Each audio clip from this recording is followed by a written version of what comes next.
What's going on, boys and girls, children of all ages? Welcome back to episode number 19 of the Dazzo Nation podcast, sponsored by fourseasonshosting.com.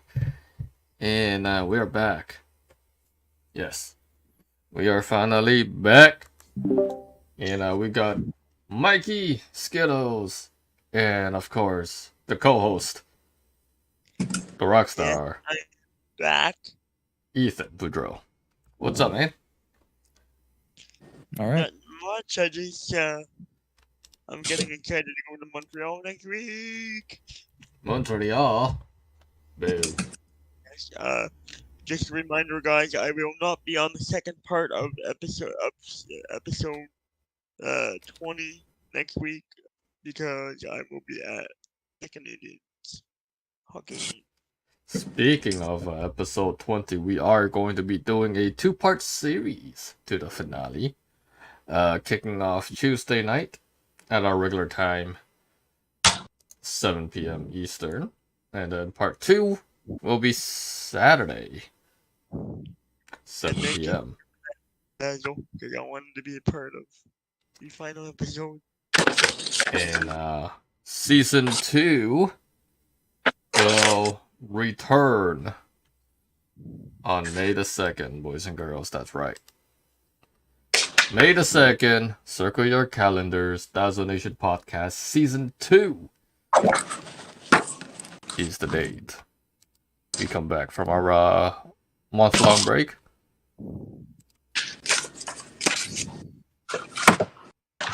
So, yeah. That is that, boys and girls. Lots of fun. But these episodes are going to be long, so that's why we're breaking them up into a couple of different segments. Yep. So. Anyway. Yep. So, Mikey's back from Vegas. He hauled us down to Vegas yesterday. And then hauled that U-Haul that back.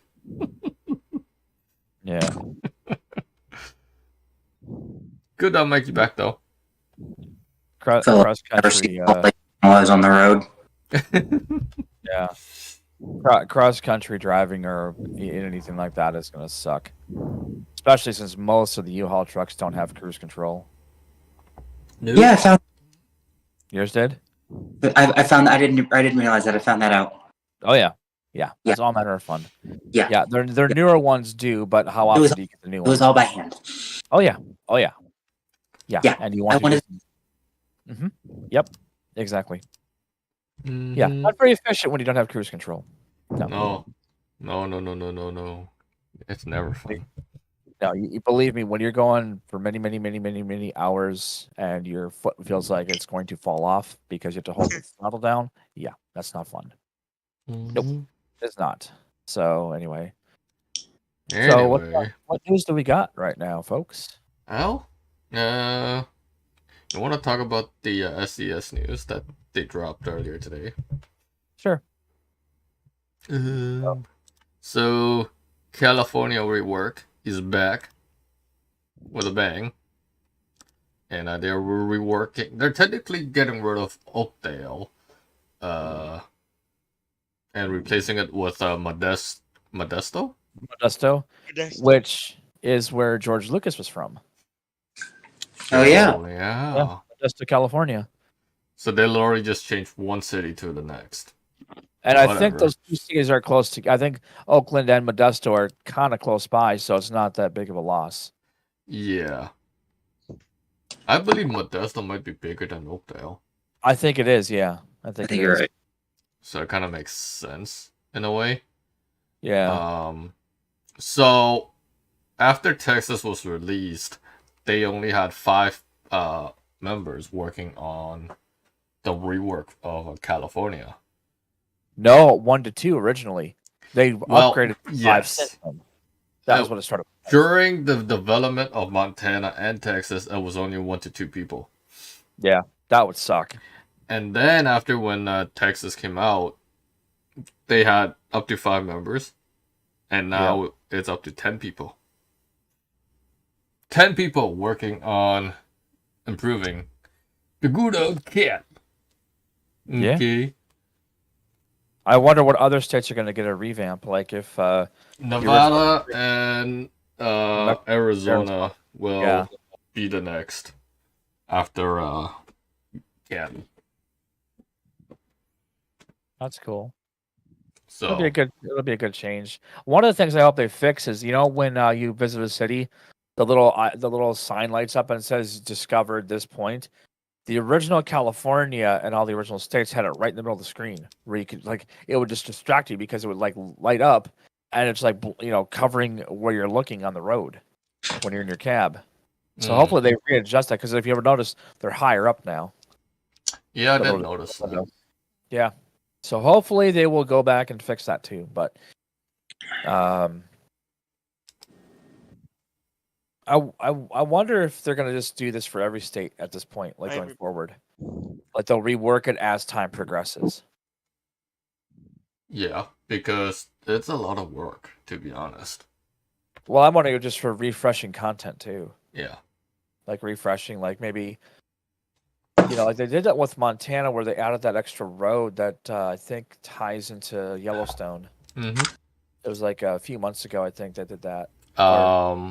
They're also adding US 50 to the rework California between Sacramento and Carson City. Interesting.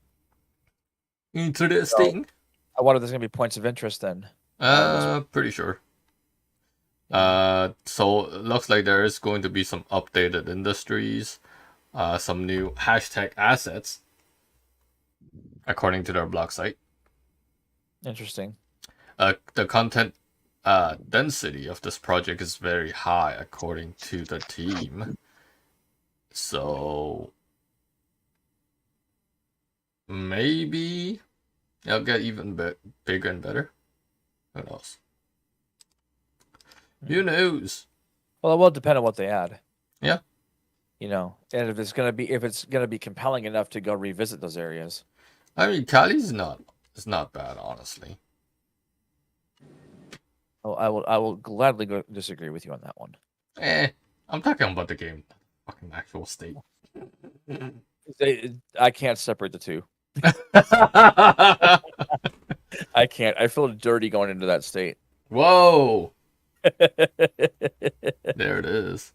Yep. There it is. But I have exciting news to announce tonight too later. Okay.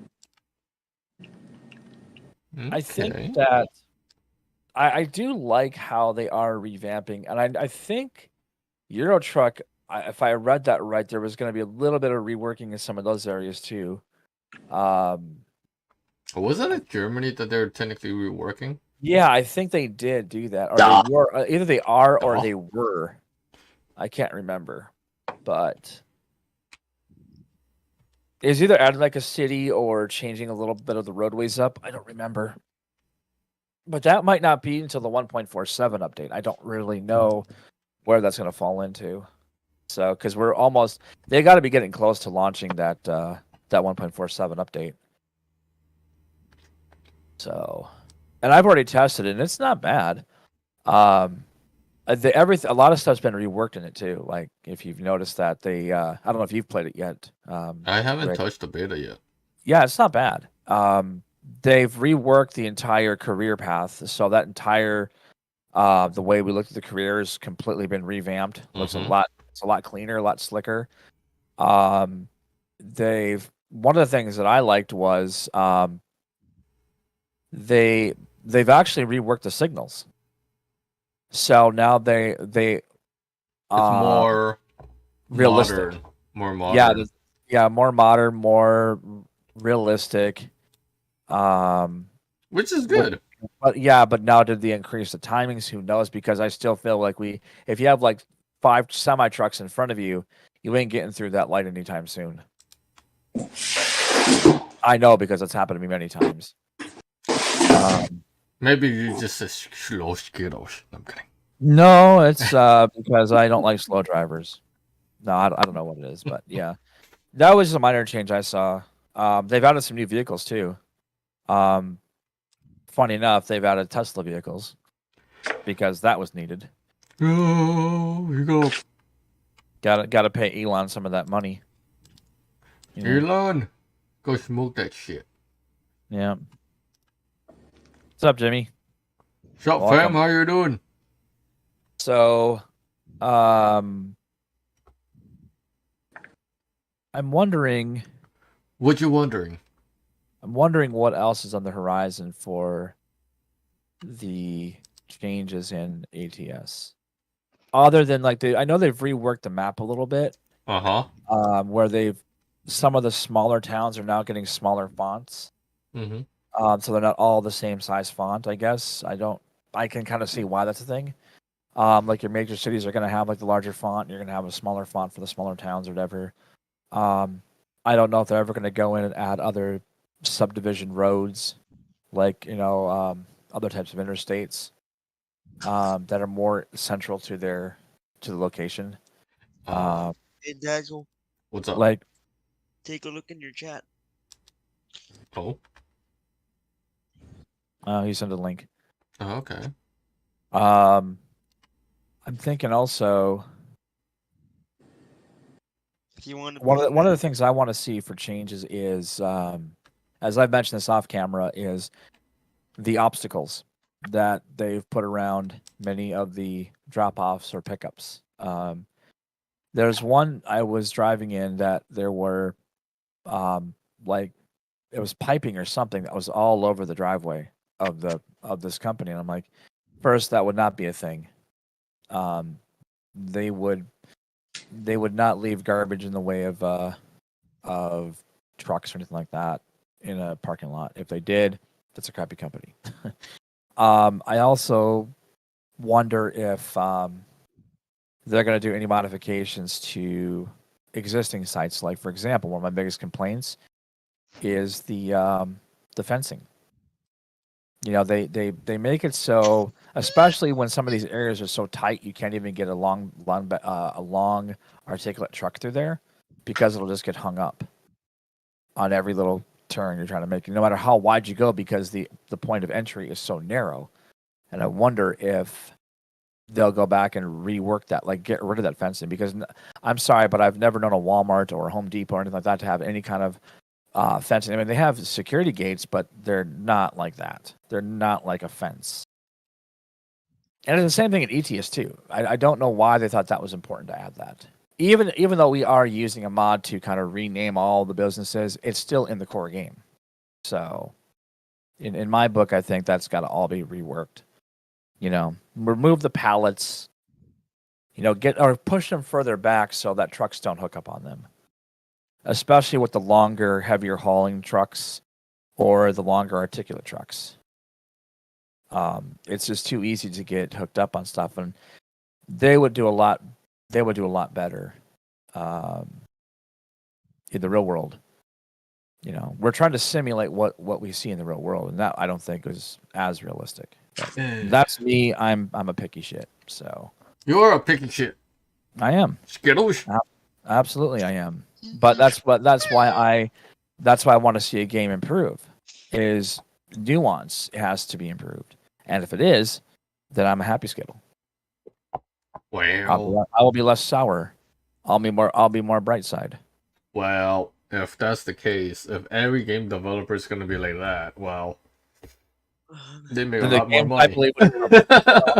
I don't buy that. I think you can do all this stuff without a ton of money, because you're not removing the assets. You're just just pushing them around. You're not removing them. You're just pushing them around. I don't know. Yeah. So anyway, guys, it is official. 887 subscribers. Nice. Anyway. Nice. So it'll be cool to see some of these updates. I like to see the updates, and at least these updates don't irritate me as much as GTA 5 updates do.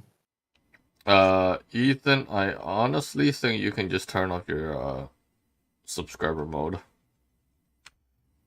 I have it turned off right now. I turned it off. Yeah, because you have too many admins or moderators on your stream, so you don't have to worry about anything. I would only do it if you don't have Yeah, admins link around. I posted in your chat is my newly launched website, performanceeb at weebly.com.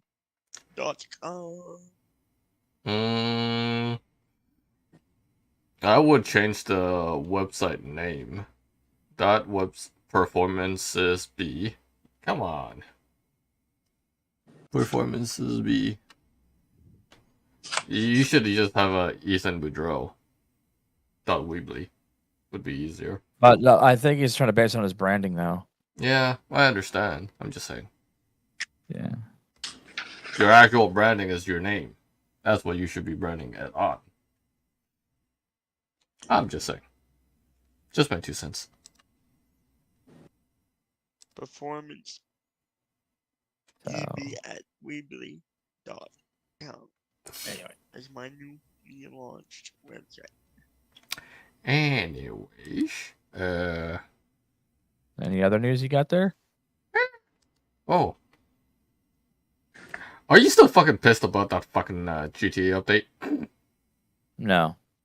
I was not gonna get into it, but because lol. Did they update the game? No! It was Yeah. a fucking server-sided issue. Yep.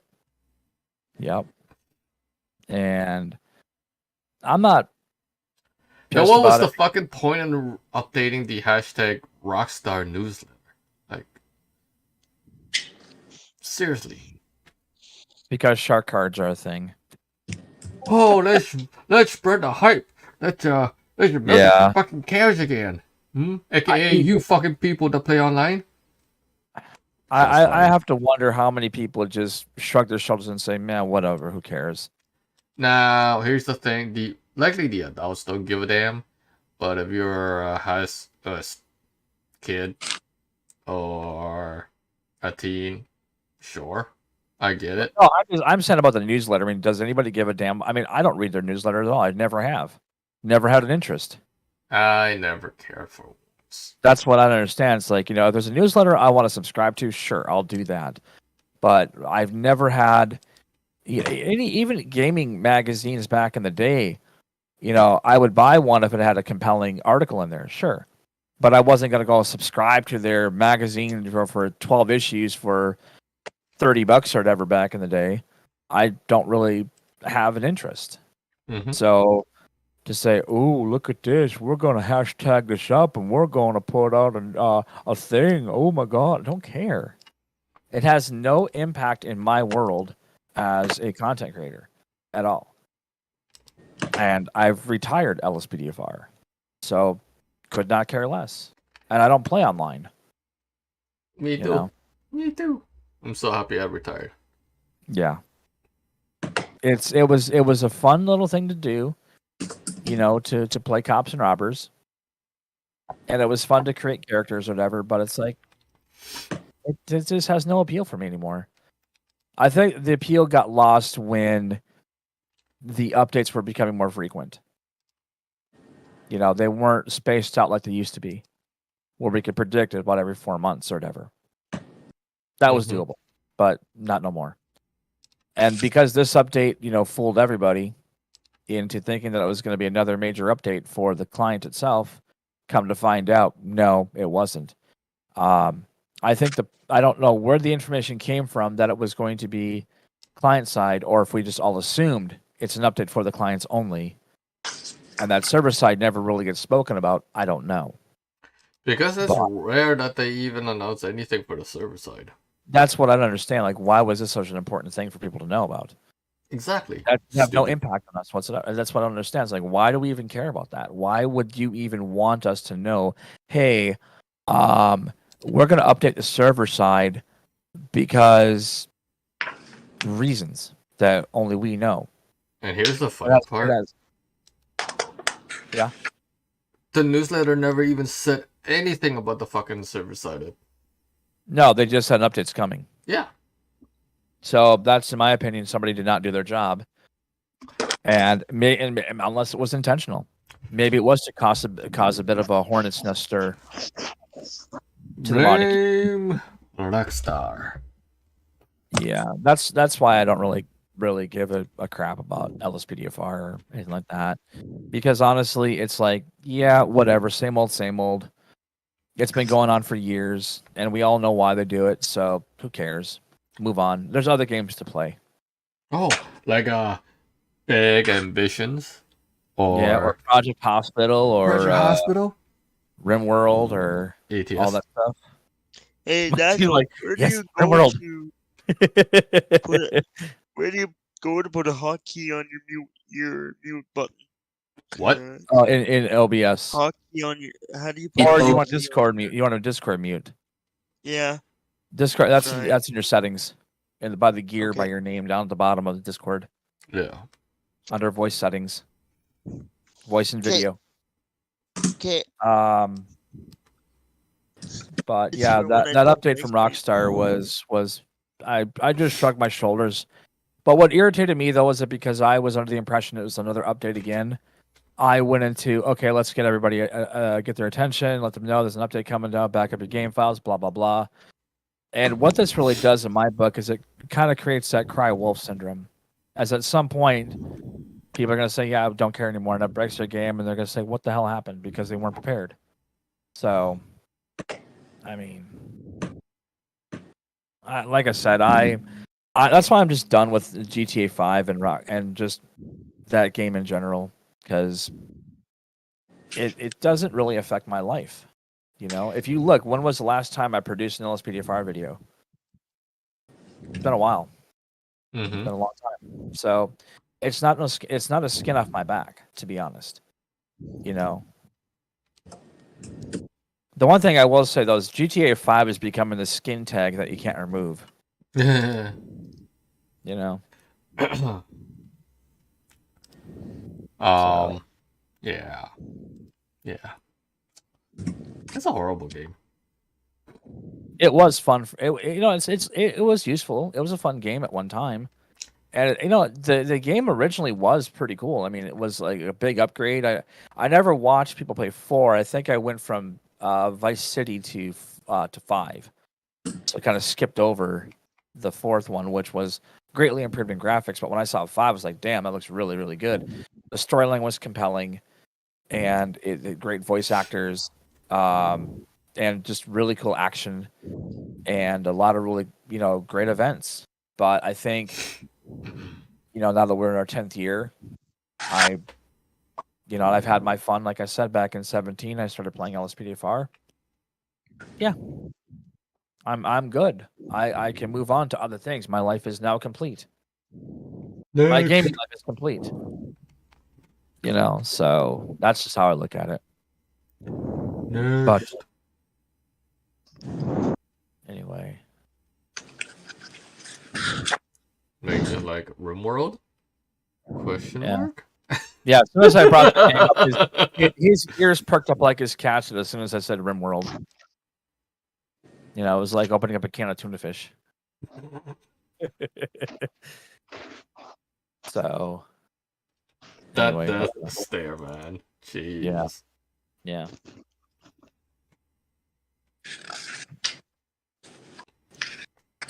So, but yeah, that's.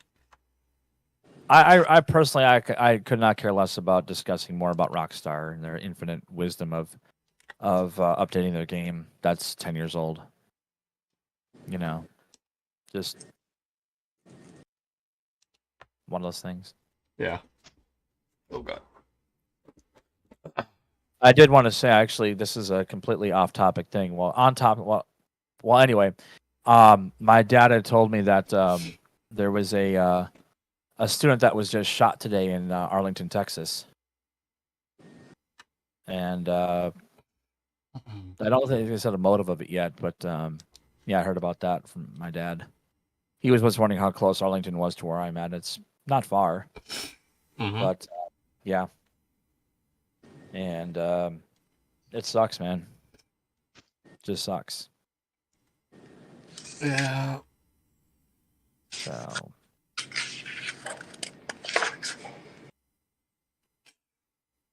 Did you hear about the panic that was set in from that Silicon Valley bank shutting down? I heard of it, and then I was like, don't give a fuck.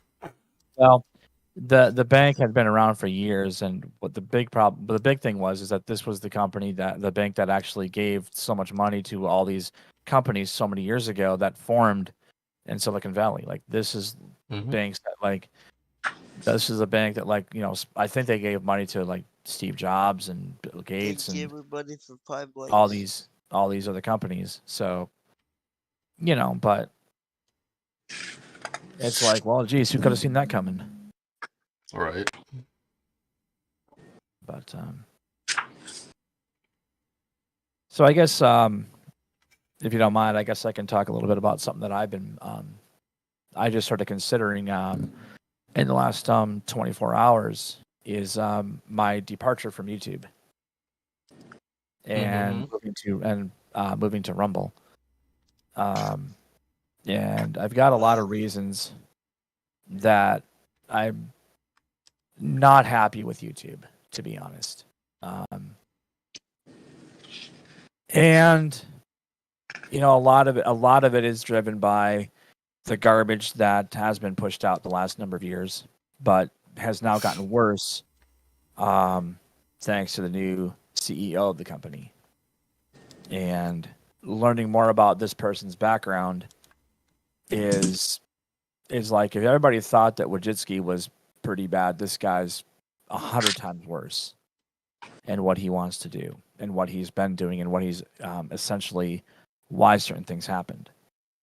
One of the things that we've talked about before is why the dislike button count was removed. And the biggest reason why was because a certain individual who was in the White House got a higher like to dislike ratio than the current. And they didn't like that. They said, nope, not going to be a thing. So we remove it because we don't want people to see that, hey, what this person is saying is not liked, and so therefore we're not going to have it shown. So remove transparency. That was under this this new CEO. He was the one that actually instigated that to be removed. Anything that that goes against YouTube's ideology, if you like, even us, like if we talk about certain things, we can get silenced, canceled, removed, whatever, because they don't care. Because it's all about what they want. If you have an opinion that's outside of theirs, they'll remove you. I don't agree with that. I don't agree with that at all. This company was formed in the country that gave them the opportunity to create a really cool business. And now they are such titans that they can do whatever they want. And they can essentially say, well, your opinion doesn't matter, so screw you. And I think the worst thing was the last couple of years when professionals in an industry came out and said, yeah, what we're seeing in the field is not what you're being told. And these were professionals in that industry, and they were silenced because it did not go along with the narrative that everybody else wanted in the populace. And pushing for authoritative sources, such as your major traditional media outlets, I think that to me is very demonic. And frankly, it's one of those things where I look at it and go, yeah, you guys don't give a shit about content creators. What you care about is making sure that you silence those that you don't agree with. And when you use the media, and YouTube is a giant media company, let's just be honest. They are a giant media company. They're probably the biggest in the world because they have the biggest reach. More so than your CNNs or MSNBCs. They are bigger than those companies. And they have that kind of control. And the sick thing is that they can hide behind the 230 or 235 Decency Act that was enacted back in the 90s because they're a platform, yet they edit content like a publisher does. That's not okay in my book. You don't have the right to, just because you disagree with something somebody says does not give you the right to edit their content whatsoever. and to dictate to them what they can and cannot produce. Considering the shit that's out there right now, the stuff that I have seen on YouTube makes my stomach crawl, makes my skin just turn cold and my blood boil.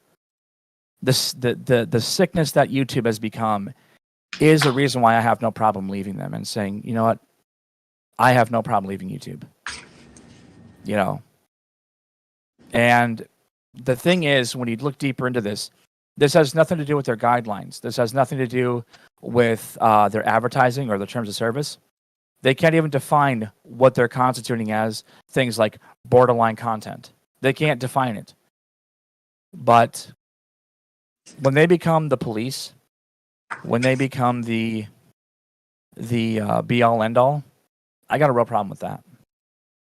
When you silence voices that you disagree with, you are the problem, not the person creating the content. You are the problem. You are the disease. You are the demon.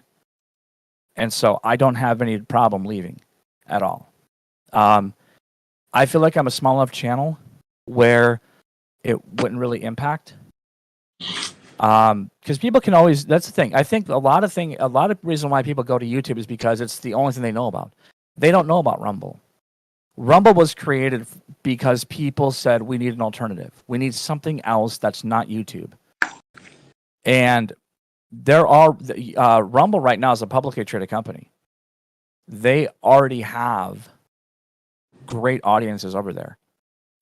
But I think people get in their comfort zone and they don't want to leave because, well, YouTube is all I've ever known. I've known YouTube since it debuted in 2005. My first account was created in 2007. So, you know, it's, to me, when you pull stuff like this and you do stuff like this, I don't need your business. I don't need your platform. I can go somewhere else and say goodbye to this company. More people won't do it. I mean, there are YouTubers out there that just won't do it because it's like, well, what do I do about my audience? If your audience cares about your content, they will follow you wherever you go. If you make compelling content, if you are a great creator, they will follow you. They will follow you to the ends of the earth because they respect you, they like you enough, and they will enjoy it. YouTube is just a platform. YouTube is just a place where we put videos. Rumble has the same offerings. You can go live. You can create your videos and upload them. You know, they're just not as huge right now, but, you know, enough people exodus out of YouTube, it'll become that way. And they don't have the policies that YouTube does. Working with YouTube. You know, and like I said, when you start colluding with governments around the world to silence people, I got a real fucking problem with that. I have a real fucking problem with that. That is what China does. That's not what the United States does. That's what China does. Yeah. Sorry. You know, I will go down that rabbit hole. I don't care. I'm at the I don't give a fuck attitude anymore because I've seen this for far too long. When a bunch of blue-haired nutjobs say, you hurt my feelings. Fuck your feelings. Don't care. You are the problem. Not people like myself, Dazzo, Mikey, Ethan. It's not us. You are the problem. Your demented mentality is the problem. And I'm tired of it. And I think that's where I'm at right now. You know, there is no real balance in YouTube. Us content creators, we're getting hit every single day because they don't promote us. And it's not because we're gaming channels, it's because we don't click enough buttons. We don't click enough boxes to matter to them anymore. You know, and I'm often reminded of a book by Ayn Rand, who, this is if you know the band Rush, they have an album called 2112. The first side of that album is all based around that book, that story about a society that was basically created so that the term I is no longer a thing, where self-identification, where you can't even have a thought of your own, you are part of a collective, reigns supreme. And Orwell wrote about that in 1984. And what you're seeing right now is exactly what these people warned about. And these were just fiction books. These were just fun little fiction books back in the day. And now these realities are on our doorstep. And I think it's sad when people just don't they don't want to open their eyes and say, yeah, maybe this is a real problem. They don't care because right now it's not affecting them. But when it does affect them, what are they going to say then? Well, I don't know. I didn't know. What's that? I'm sorry. I'm being stupid while you're trying to be serious. I just said resistance is futile. No, you're not. No, that's the thing. You are not wrong. It is absolutely it's a hive mentality, or what I was going to say to draw the parallel is the Borg. It is legitimately the Borg. Yeah. Yes, I am a Star Trek fan, so I know all about the Borg. Although I think I'm more into the Klingons, but anyway, that's neither here nor there. But it is a hive mentality, and that's a real problem. And I think when there's enough people that are going to exodus, the fans will follow. And if they don't, then drink the Kool-Aid. Drink the Kool-Aid. I will never ever leave YouTube. I love it. And that's what I think. That's what a lot of people I think are going to be, is they just love YouTube enough, and and it won't even. I mean, even a cataclysmic disaster won't move them, because they are, this is the only platform they know about, and so. But yeah, I mean, TLB, I agree with you. I hate how it is now. I mean, I don't TLB, I don't think you're a content creator, but you've been around YouTube enough to know that there's been change. But as a content creator, it gets bad. It gets bad when you don't promote the content because your ideology is more about ticking boxes. You are the problem, not the content creators. When you censor people, you are the problem. When you align yourselves to shut people down because they're trying to provide information, and you call them misinformation or disinformation or liars, you are the problem. If we can't even have an open discussions, you are the problem. And that's the really sad thing, is we've allowed it. We've allowed this to happen for too long. And now people are paying the price for it. So anyway, so that's I haven't locked in the decision if when this will happen or if it will happen. I'm just putting it out there as I'm probably about 76% ready to move on to a different platform. Mm-hmm. And I don't have a problem with that. I don't mind leaving the shitty ex-girlfriend for somebody who's actually going to treat me better. I don't stay in abusive relationships. I've done that too many times in my real life. This, to me, YouTube is the abusive relationship that nobody wants to leave. And it's only getting worse. It's like, yeah, they kind of argue with you, and then they start getting, kind of like, oh, I'm going to pull a knife on you and threaten to kill you. Oh, now I'm going to actually call the police on you because I don't like what you're saying, and now I'm just going to kill you. I'm just going to silence you. That's what YouTube has become. They've literally become the abusive relationship, and you can see it in how they treat their content creators every single day. So, but like I said, people won't exodus until it starts affecting them. I'm just trying to take a proactive look and say, this is not jiving with my thoughts. So I don't mind. If that kills my subscribers, that's fine. Because I'm not in this for YouTube. I'm not in this to make money. I'm in this to have fun. But when it's not fun, when there's this kind of bullshit going on, I have a problem with that.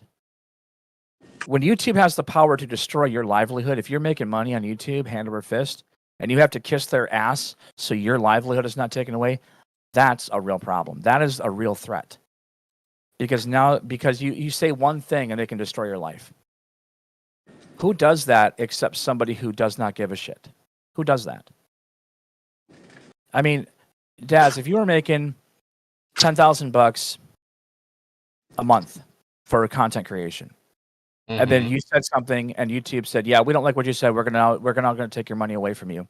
We're going to take your ability to survive away from you because we don't like what you said." Don't you think you'd be a little pissed off about that? That's your hard-earned money for your hard-earned content. Wouldn't you be pissed about that? That's if we even make 10K. I was being given examples. Take your job. You know, you probably don't make bad money at your job. But what if something you said pissed off somebody there and they said, yeah, we're going to decrease your paycheck because of that. We're going to punish you because you have an opinion. Well, then I go say bye-bye. I quit. But people won't do that with YouTube. If I really wanted to, I could have fucking just quit. But that's the thing. You've been on here for 7 years. Would you actually? I mean, my account's been here since 14. I don't honestly think people want to leave. If I want to quit on YouTube, I would have fucking quit a long time. Right. Honestly, I wouldn't care. I'm gonna be fucking honest. Mm-hmm. Like me, like I said, I'm never quitting. Nope.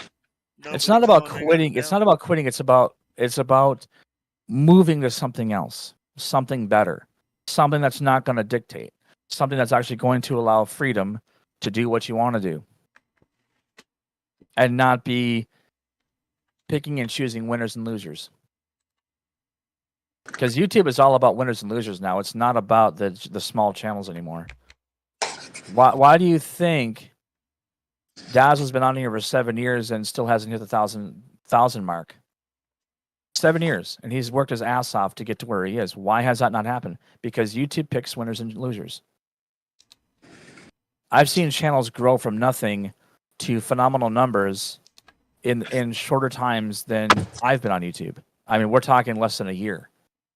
And it's not because they had a pretty face and tits. It's because they literally get chosen by people at YouTube.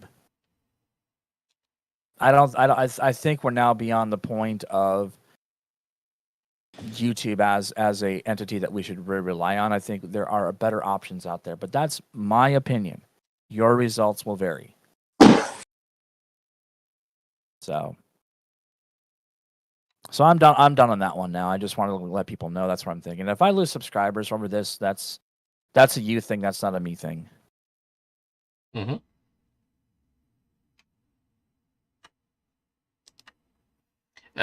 We are doing this episode titled as questions and answers, and we're also going to be opening it up. I have more questions than I get answers for. Yeah, Mikey is back there preparing for something. Yeah. Mikey's. Yeah, I saw that. He's like, where's that? He's like, where's that damn cat? If you guys have any questions, feel free to ask. Yeah, reason. There is no holds bar. Besides, within reason. Besides political crap. Everything's political these days. We're sucked into it, sadly. And for those who are just joining, we're having a 2-part episode next week. For me, Tuesday and Saturday, right? Friday for Montreal, so I won't be. Is the Saturday show the same time? Yes. Okay. I won't be in the second part on Saturday, but I will be in the first part of episode 20 on Tuesday next week. What is that? Yeah, we are doing a 2-part finale. Episode 20, boys and girls. Fun begins Tuesday night, and fun continues Saturday night, 7 p.m. Eastern. And also, season 2 will kick off May 2nd. Mm-hmm. To answer TLB's question, I would talk to Chuck directly about that. Right. Because he will know. He will know the math. Right. Chuck will know. Chuck will know how much he chucked. Welcome into my chat, everybody. If there's anyone new, please hit the like button. So that's how much we'll take a Chuck. What is a woodchuck? It's a very interesting animal, apparently. What? But so talk about your new game that you've been playing. Oh, Your business tycoon game. The big ambitions that yes. I blame Freight Train for the big ego. I blame Mr. Freight Train for this. He got me hooked up. He was Yeah. like bragging it in the staff chat and GG's Discord. He's like, "Yo, I'd be playing this game for like freaking 10 hours straight." Yeah. And I'm like, I actually had this game on my wishlist for a while, and I was following it up for a while too before it released. I'm like, this could be a very interesting game. And then when Freight Train told me that he already bought it because we're friends on Steam, I'm like, okay, I think I'm gonna hit that buy button. Yeah. It's a fun game. I looked at its counter, the one that came before it, which was another kind of tycoon-y game. It's only like $6 or whatever. I was like, do I want to spend that $6 on a game I may or may not play? I don't really know. But I think as I was reading further into it, basically your job is to just build a website company. Your goal is to start a website company, whether it's e-commerce or something. There's many options you can choose from. And I was like, oh, that's kind of cool. I mean, it's kind of up my alley because I have had that in real life experience. However, I was like, I don't know. Now, what I like about your game is that it actually takes place in a real place. It's in New York. It's based. In the It's, area of New York. yeah, it's ATLB. technically based in New York. Yeah. They are updating it very, very constantly. So that is one good thing about them so far. Yeah, well, the game just came out. Like, it's not been out for very long. I do have the roadmap opened here. Yeah. Trying to pick up. What I'll be honest though, there was a certain public figure. When I saw that game, I'm like, oh my god, how's nobody seen this one as a thing? You know, like a certain entity, a certain business tycoon, certain mogul, if you will, for this game. Because as soon as I saw it was related to real estate, when I saw it relating to New York, I'm like, oh, how has nobody picked up on that? It just felt like that, to be honest. Yeah. It's just without the douchey side of it, without the doucheness in it. Mm-hmm. So, it looks cool though. I mean, was it complicated to learn or was it pretty self-explanatory? I'm currently playing the story mode, and so far it's pretty good, even for early access. Yeah, I understand there's bugs and whatnot. But, well, my problem is it's too much for an early access. I think it's too much money for that. I do have to agree with you on that one. Maybe if it was like $13, $15, I could see that being a thing, but like not fine. Like not $30 game. It's $10 more expensive than a game. Is this Steam exclusive, Hello, or is this or can you get the key from CD Keys? I don't know. I never looked into it. Here, let me take a look at that then. Because that might be an option, but I'm sure it'll be only if it's only a couple dollars difference. It still might not be worth capitalizing on. So the next update is coming out in May apparently. They said they're gonna add game speed variables as part of it, a happy boosters for fitness and gym. Okay. Product balancing expensive gifts, cheap jewelry, expensive jewelry, and all clothing. I don't know what that's about, but new business type, fruit and a vegetable store. Okay, cool. Graphic design as a new business type. Cool. Not too bad. POS update. Allow buying products in player-owned businesses. That's cool. I wonder why that was not. Well, I guess I can understand if it's an add-on. But is that going to be in the final version of the game, or is this actually going to be in an update? So the early access. They released 9 betas, dating all the way back to alpha number 5 in July 2021. Okay. So this game was in development for over 2 years. And probably how long before that as a concept? Yeah. So I mean, it could have been a year in planning before an actual product was being produced. So this could be like 3 or 4 years in the making. Early Access 0.1 was just released in March. Yeah, so it just came out. They do plan on releasing 3 more technical updates during early access, I can turn the game and I wonder if the technical likely updates by the end of the year or early 2024. Post-release streams is what they call this. New city in Paris, London, online co-op multiplayer. That's what they're planning to do upon releasing the full game. Production factories, modding support for vehicles, competitor businesses, furniture and appliances, products and business types. That's very loaded. That's very loaded. That is cool. Yeah. For a tycoon-y kind of sim game, Yeah. I'm hoping they continue to develop. One thing I hope is that you don't have to keep opening up hamburger restaurants. Are you? I was literally thinking, have you now become the new McDonald's? The Raise Burger? Yeah, the Raised Burger is that like the McDonald's? Hey, you never know, man. You never know. It was just funny because I was like, okay, oh, they want me to buy another hamburger shop, really? And you're like looking all around 5th and 4th Avenue. I'm like, yeah, you're not gonna find anything cheap there.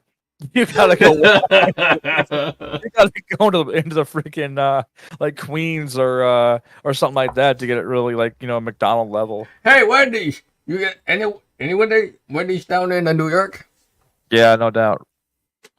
I'm kidding. Oh, you're not wrong, TLB. He says that Raised Raised Burger. Burger is going to be better than McDonald's. You're not wrong. You're not wrong, dude. If I ever opened up my own restaurant back when I was hooked up Thinking on about it?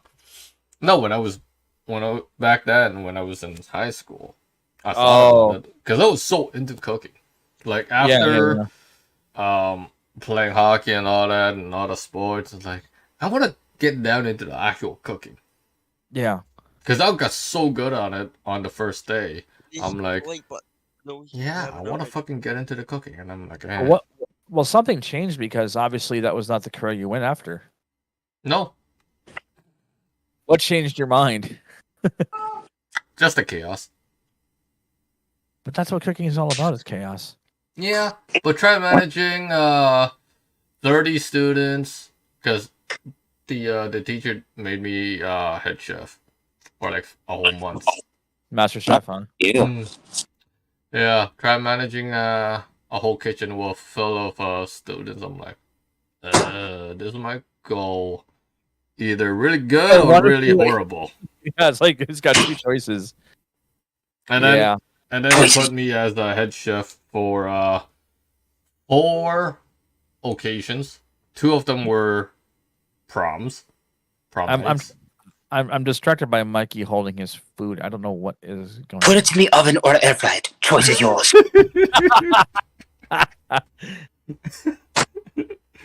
Yeah. I was trying to do something clever. That's all I had. Hey, that's good. That's good. Yeah. It looks like a cool game. I'm not gonna lie. It feels like it'll have a lot of replayability too, because you could restart and try different aspects and make better decisions or make horrible decisions. Freight Train was playing in sandbox mode. I didn't start off in sandbox mode. Yeah. I'm like, the only with certain games, I'll go with like the tutorials or a campaign just to kind of get a feel of the controls. That's what I started with. Yeah, see, that's how I would do it. Some games I'll just jump head first into the actual creator mode, and that's fine. This is only a Steam game for now. I don't think it's on CD. No, it's not on CD keys yet. It could be. It could be. If they're smart, it will be. It'll get there eventually. Yeah, exactly. Like every game. Mikey is here just to give us comedy, and we love it.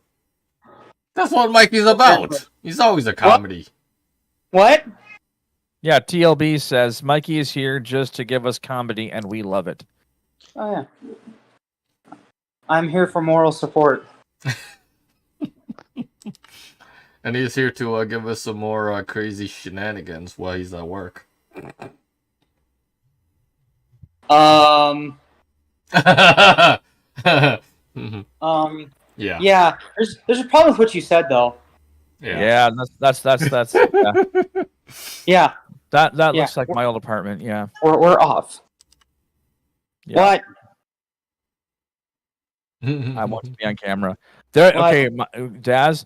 What's I up? guarantee the cat video is going to give you mega views on your channel. If only. The algorithm, 15 seconds. The algorithm will pick up on the cat and you get like 10,000 views. If only YouTube was actually that. Come on. I know, right? That would be amazing. Just sitting here, be like 5 minutes of cat. I'll just turn my thing around and leave it. Thank you. Yep, exactly. You'll just light up like a Christmas tree. Right. Or put the phone right down by the cat while he's purring. Just call it purr cam. Asthma purr.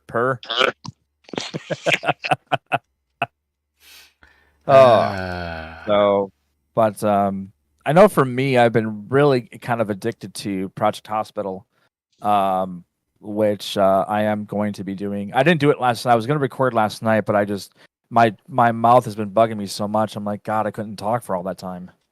So, in case of any, did you even mention this on the last stream that you were on? Technically, What's that? what No, you were gonna do? it was private. It was between you and If you wanna talk to Talk about everybody about it, Sure. feel free to, man. So, I've been, as I said, I'm very addicted to Project Hospital. It's a really cool simulator where you're multiple roles. You're the admin, you are the builder, you can be the doctor. You are basically from the ground up building a hospital in sandbox mode. There's a campaign mode and there's also a tutorial mode. I'm primarily playing in this What is mode. it? I've- Game called? Project Hospital. It's by who was it that made the game? Oxymoron Games makes that game. They're also the creators of Project High Rise. Yeah, that's the same company. So if you're familiar with Project High Rise, it plays very much like you are the developer. You do all the things. You make people happy, or you watch them die because you're not providing healthcare. Because you're not providing services. Like if you have a patient who's having a heart attack, you don't have a trauma bay or anything like that. Mm-hmm. They go bye-bye, and they get whisked away to the morgue. I find the game really interesting because I've learned a lot about really how to build hospitals because I've been watching this one guy and it just makes me so cringy because I'm like, dude, why would you put your trauma bay with a door right where there's outside people? Mm. It's like, do you not care about disease, infection, and all that stuff? Oh, wait, what disease? You mean COVID? I don't even think that was simulated, although it probably would be. But I think it's a really fun game. So I've got over 100 hours into it already, and what I'll do is I'll sit there and kind of say, okay, how would this work? So you start with a plot of land, either a 96 by 96 tile, or a 64 by 64. So you can have like a big giant hospital or a small clinic, and you have about 10 departments you can work with. I have all 4 DLCs, so I have traumatology and things like that, and I've got helicopter and whatever other ones are, doctoring. Yeah. And you basically start off, let's say you want to create your emergency ward. Well, what's in an emergency ward? And you lay out everything. You lay out your rooms, your hallways, or your corridors, I should say, and all the stuff, reception and all that stuff. Mm-hmm. What I like about it is the minutia of what you can do. Because it's very specific. I mean, they don't, it's not like 2 Point Hospital. That's more comedic. That's more comedy driven. But this is more like Get down to the business. There's a couple things I don't like about it. For one thing is your staff is paid every single day and every single night, Right. as opposed to, which means you don't have enough time to build up your income No. because you start off with only $100,000. That's to basically build your foundations, to build your rooms, to build get your equipment, and to staff. So that can eat up your income really quick. It also makes me appreciate kind of what thought has to go into building hospitals. And I actually will look at real blueprints or look at layouts and like, okay, how does it function this way? How do they separate all the departments?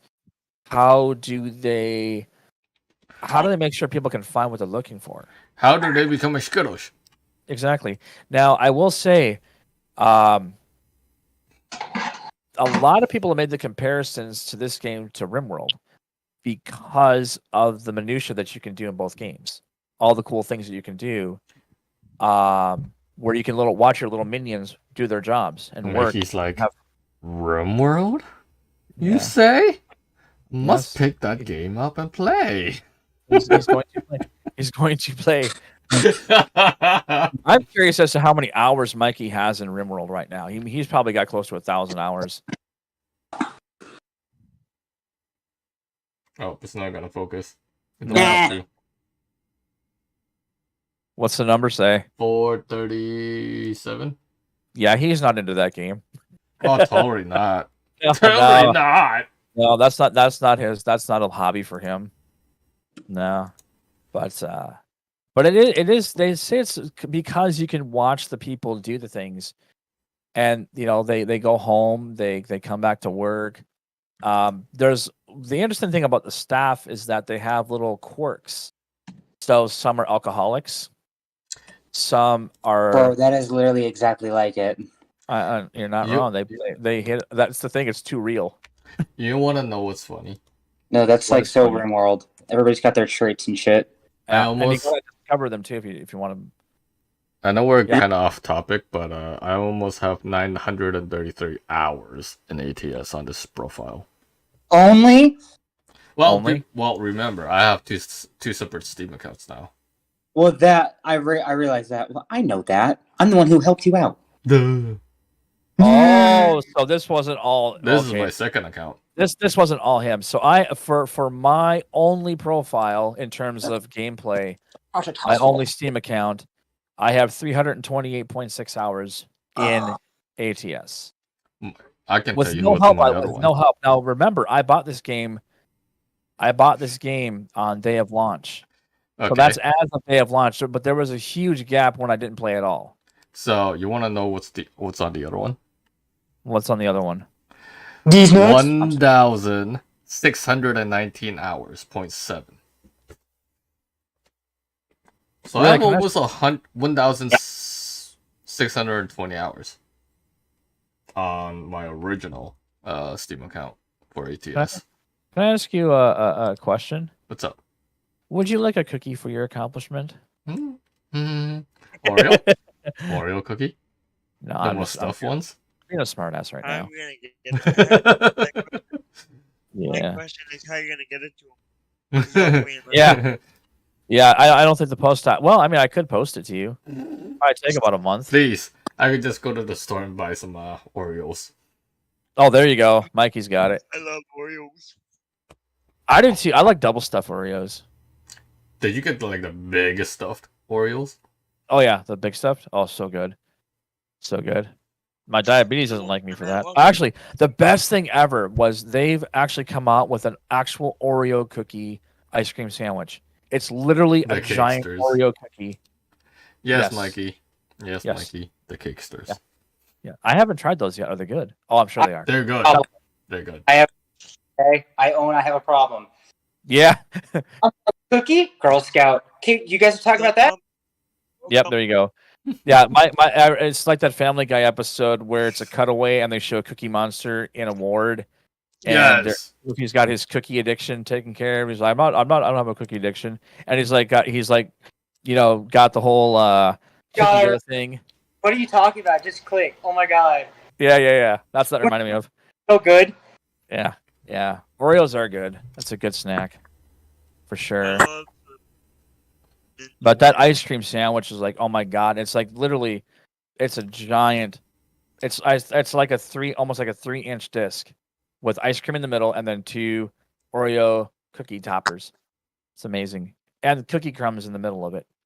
You know what? Why don't you just make yourself a giant Oreo cake?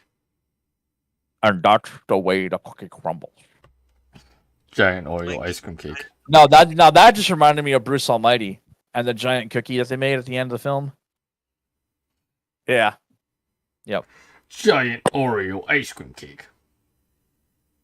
Oh, I would probably die of freaking diabetic sadness. Now, I would say that I don't think I have a favorite treat anymore because I have such a severe sugar tooth. Well, what's left of my teeth,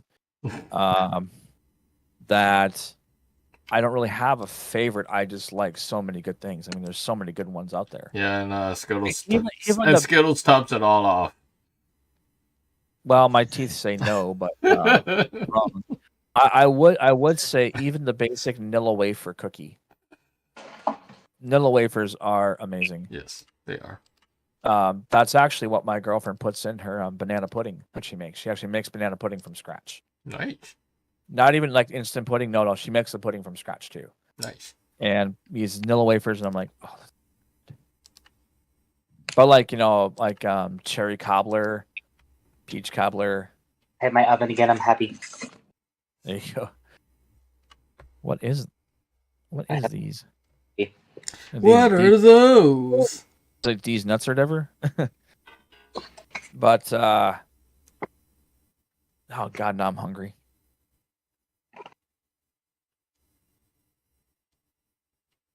Are those menus?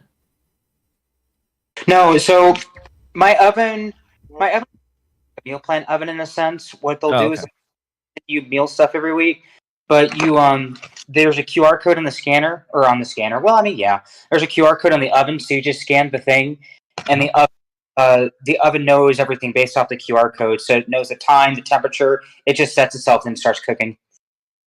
Oh, it's one of those. Dude, Mikey's gone full Jetsons, man.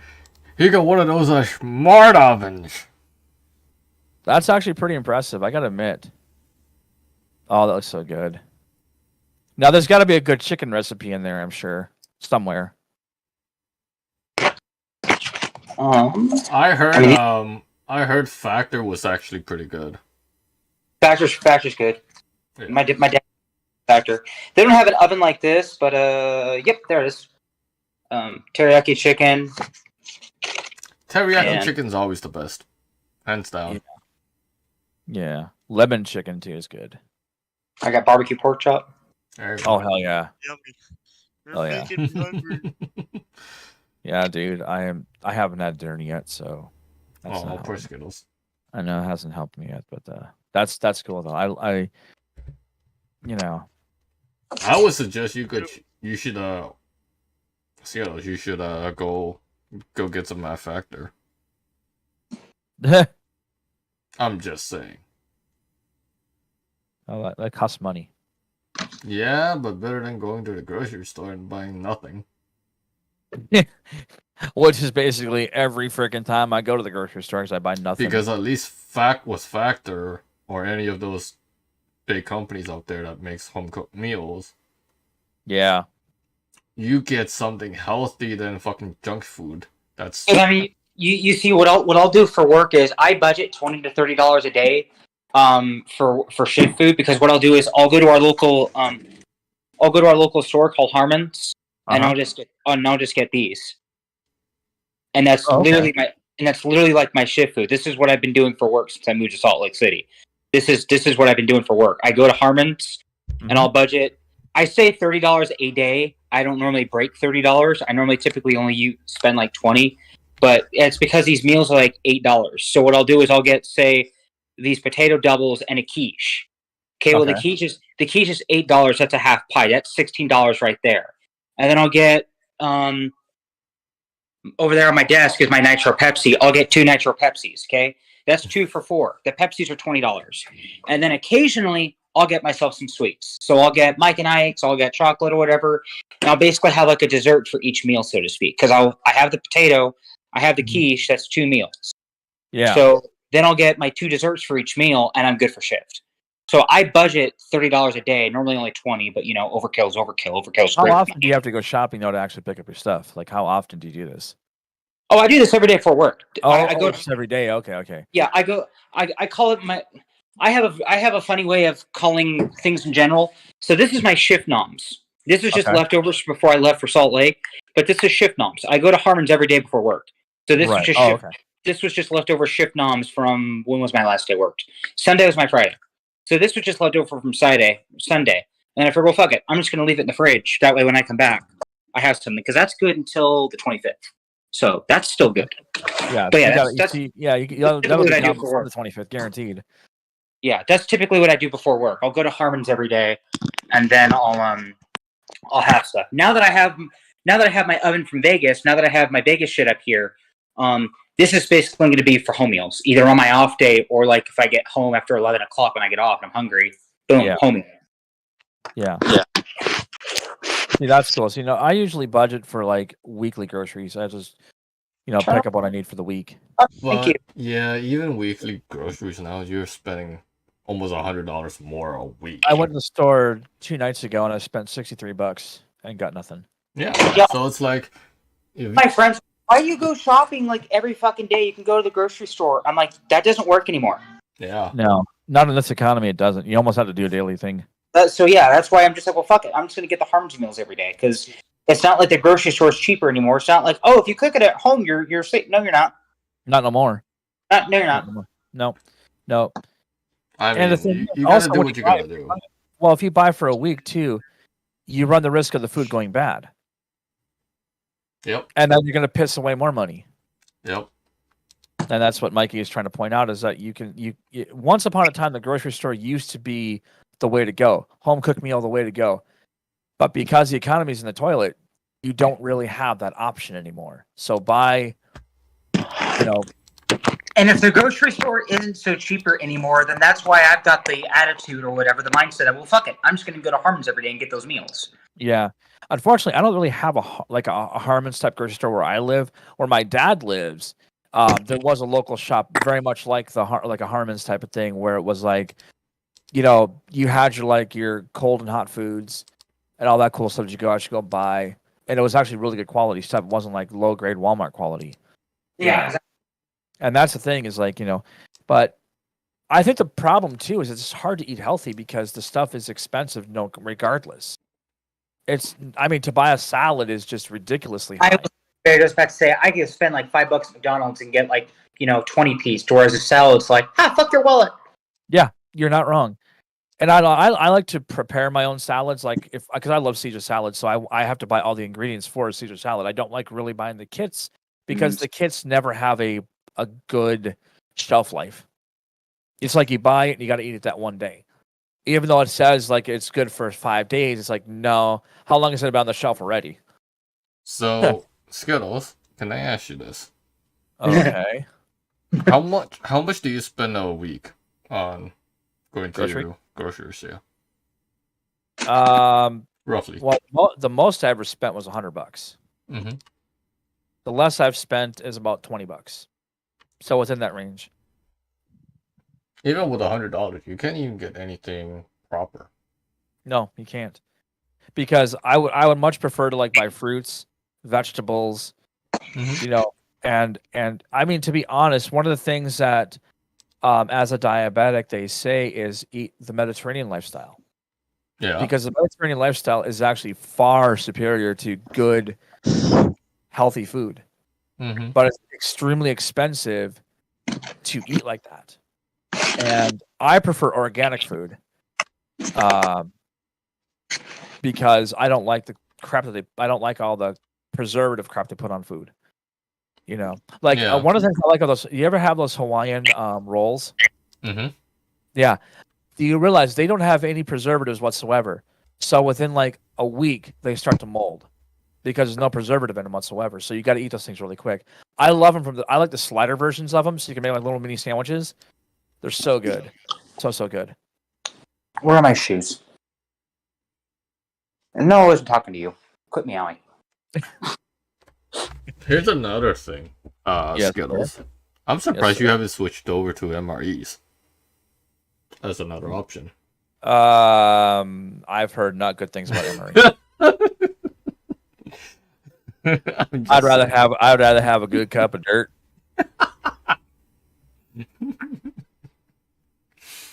And Mikey's like, yeah, Did you Ro, just can do you that? please? Yeah. Hey Siri, call Ro, can anyone the police? That's what I'm about to Nah. I'm gonna take care of this one on my own. I was there waiting we for go. it. There we go. No, My dog sits on the floor at home. I would not. I mean, look, there's one thing to eat shit, but there's another thing to poison your body. MREs are poison to your body. I mean, I could just, yeah. Yeah. I could just, Yeah. yeah. You could Yeah. do a thing. You could do a thing. Yeah. I could. I have toys. Mhm. I have toys. Yes. Meow. I can make a really stupid joke, but if they were in the attic, you literally would have toys in the attic. Well, Skittles, I'm about to send you something here. He's sending him porn off camera. It's gonna be a picture of MREs. Yes. It's gonna be Pictures of MREs, yes. It's gonna be MREs. Yep, exactly. Oh God, what am I looking at?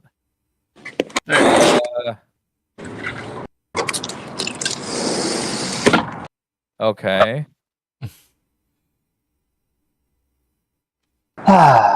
Fresh I air. gotta look at this.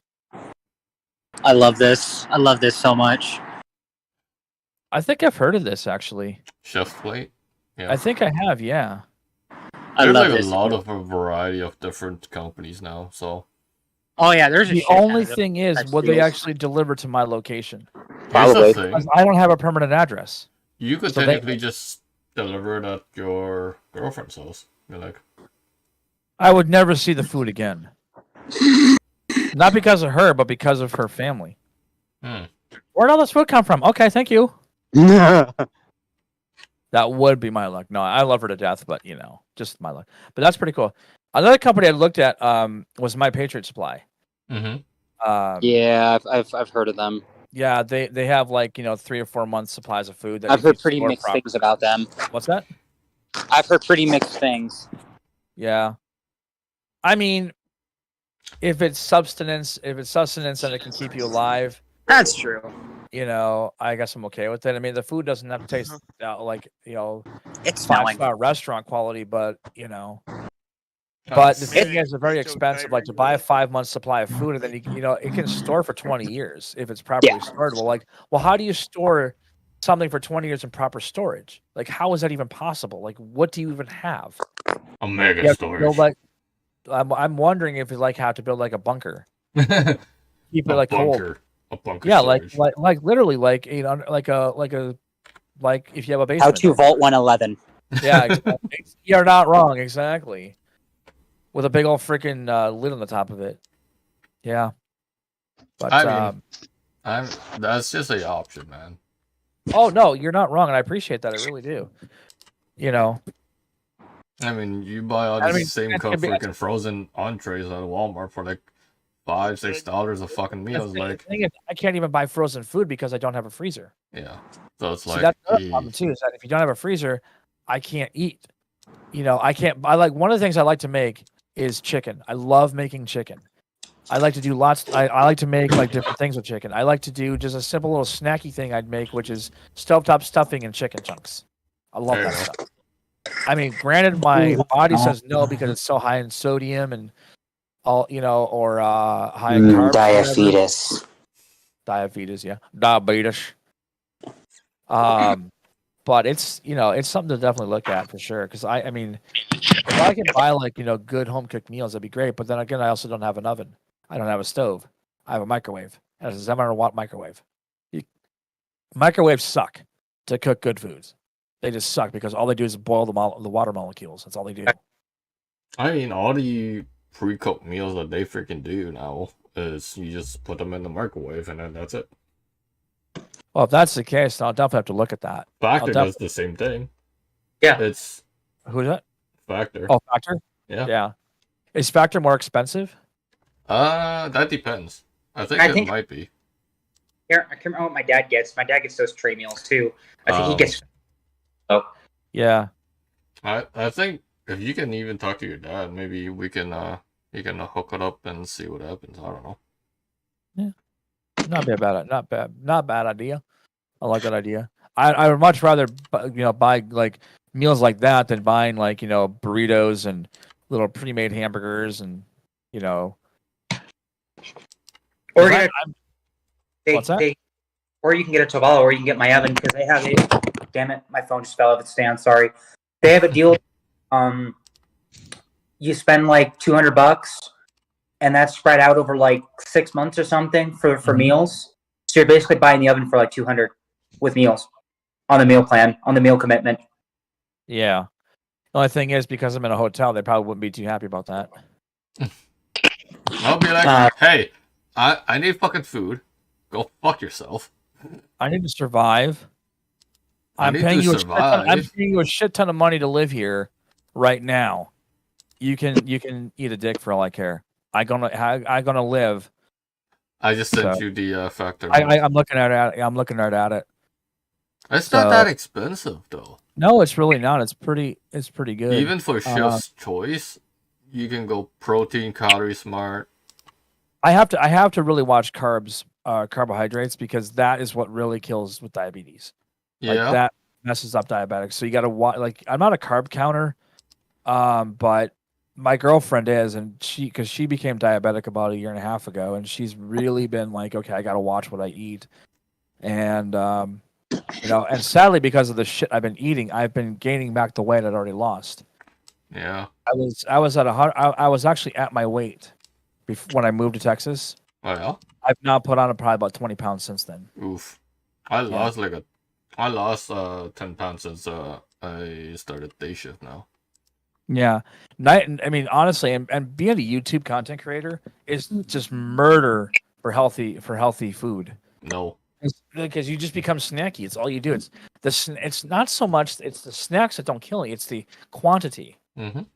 It's how because we're terrible in this country for, like, you go to Europe and like everything is small portioned, and in America we're like all about the big portions. Mm-hmm. Especially fast food.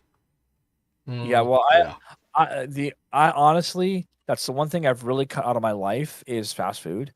Yes, I will have it on occasion, but nowhere near where I used to be. Yeah. Because I lived off Papa John's pizza for like 3 months. Papa John's. Mikey, did you hear about that? Yeah, please shoot me now. I appreciate that. I believe that's what contributed to my diabetes. I was grabbing. I'm just kidding. Oh wait, there's one on my desk. Yeah, there we go. See, exactly. The one that never leaves my side. As long as it's quick and painless, I'm okay with it. There it is. Oh, in that case. And then what it becomes is a water pistol. So Genie just pops out the barrel. Yeah. No, it's a little flag that comes out and says bang. Or just fucking what was it? The Wile E. Coyote? Bang. Yeah, that's exactly what I was thinking. Yeah, exactly. Yeah, it's made by Acme. Little scroll. Okay. Little scroll just pops out of the barrel. Uh-huh.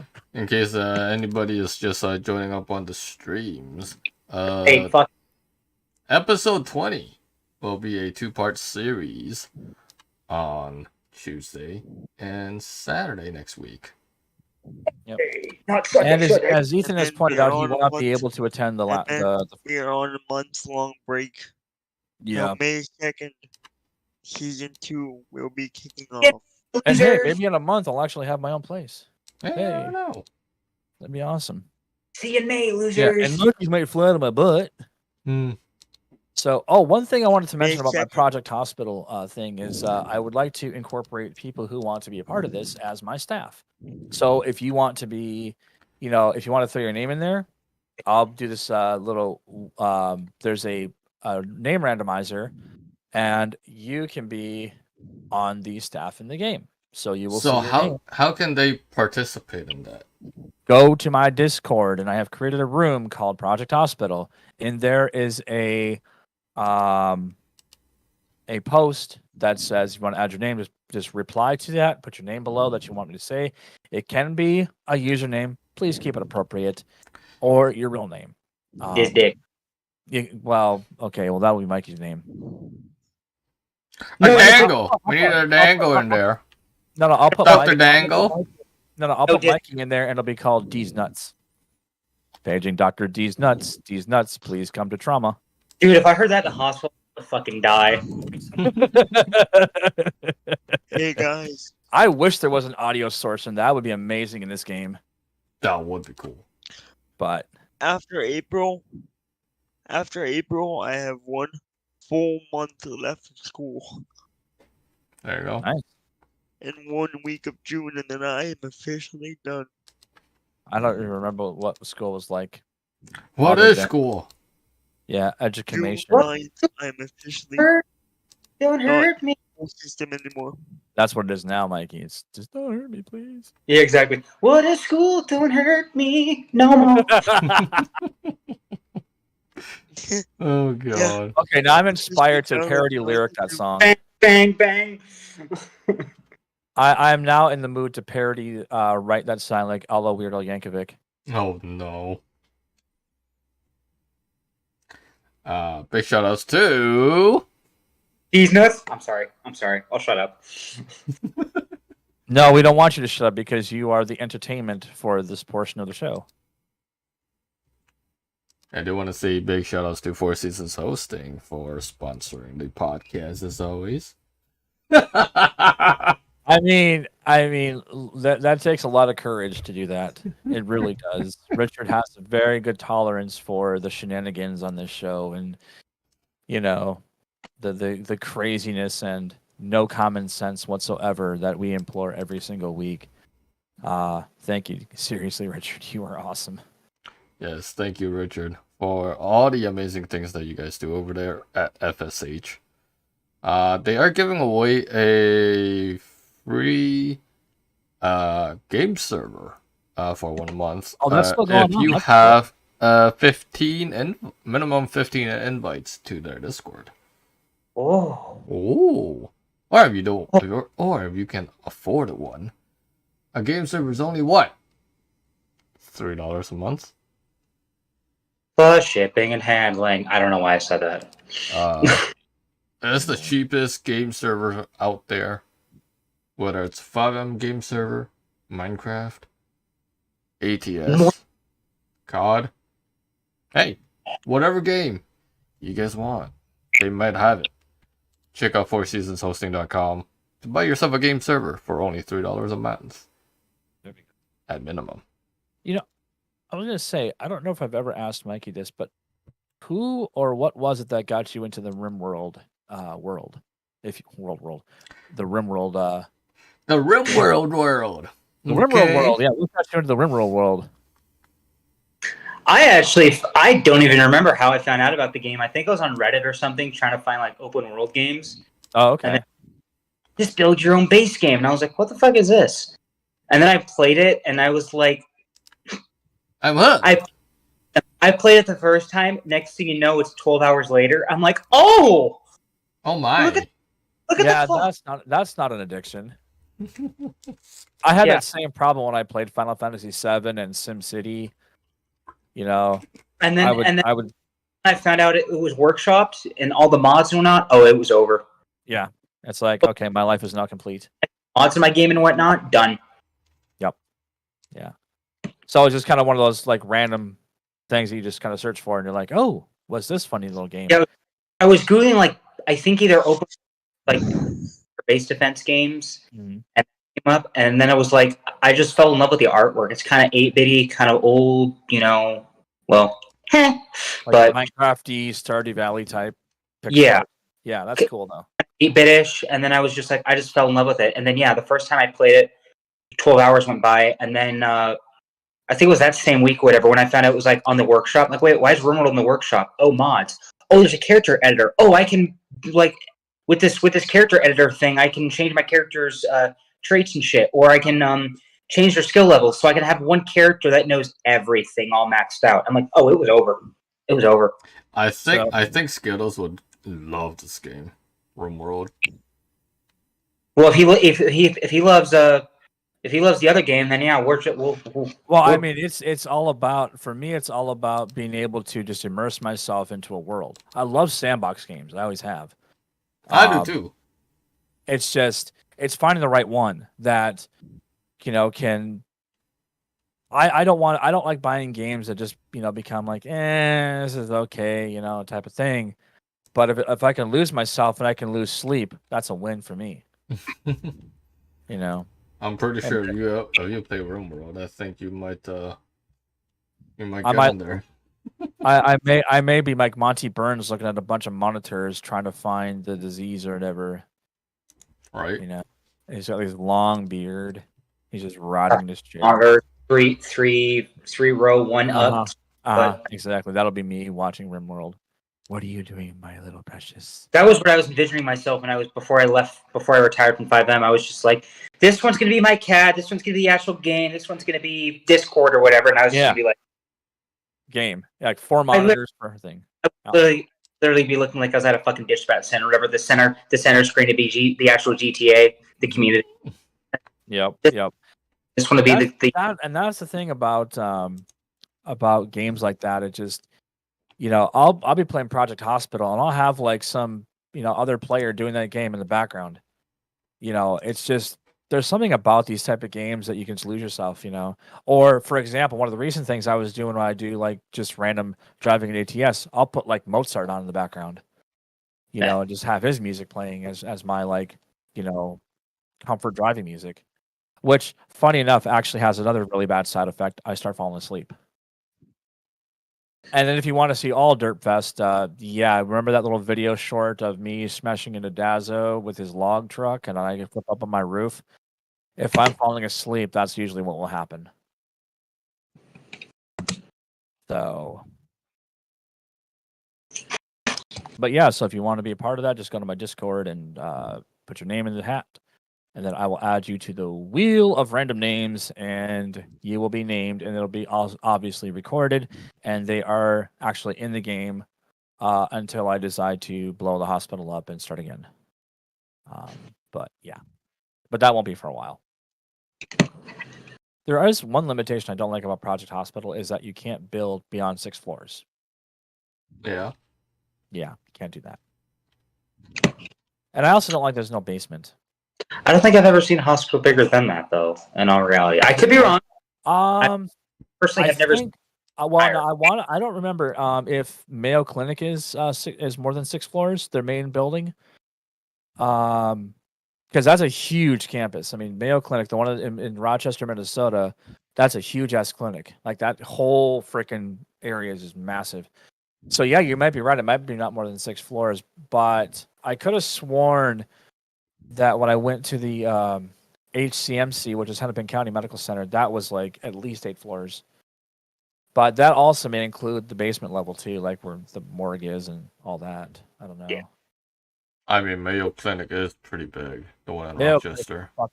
Dude, Mayo Clinic is fucking huge. When my mom was alive and she had to have tests done, that was one of the places they would send her to was Mayo Clinic. It's huge. It's the Mayo Clinic in Rochester has 2,059 beds. Yeah. That's just the main campus. I mean, there's other campuses on the property that do other things, but I think that's the main building. Yes. So it's massive. Opened way back in 1889. Yep. Mayo Brothers, the first people I believe that actually did the first open heart surgery successfully. Mm-hmm.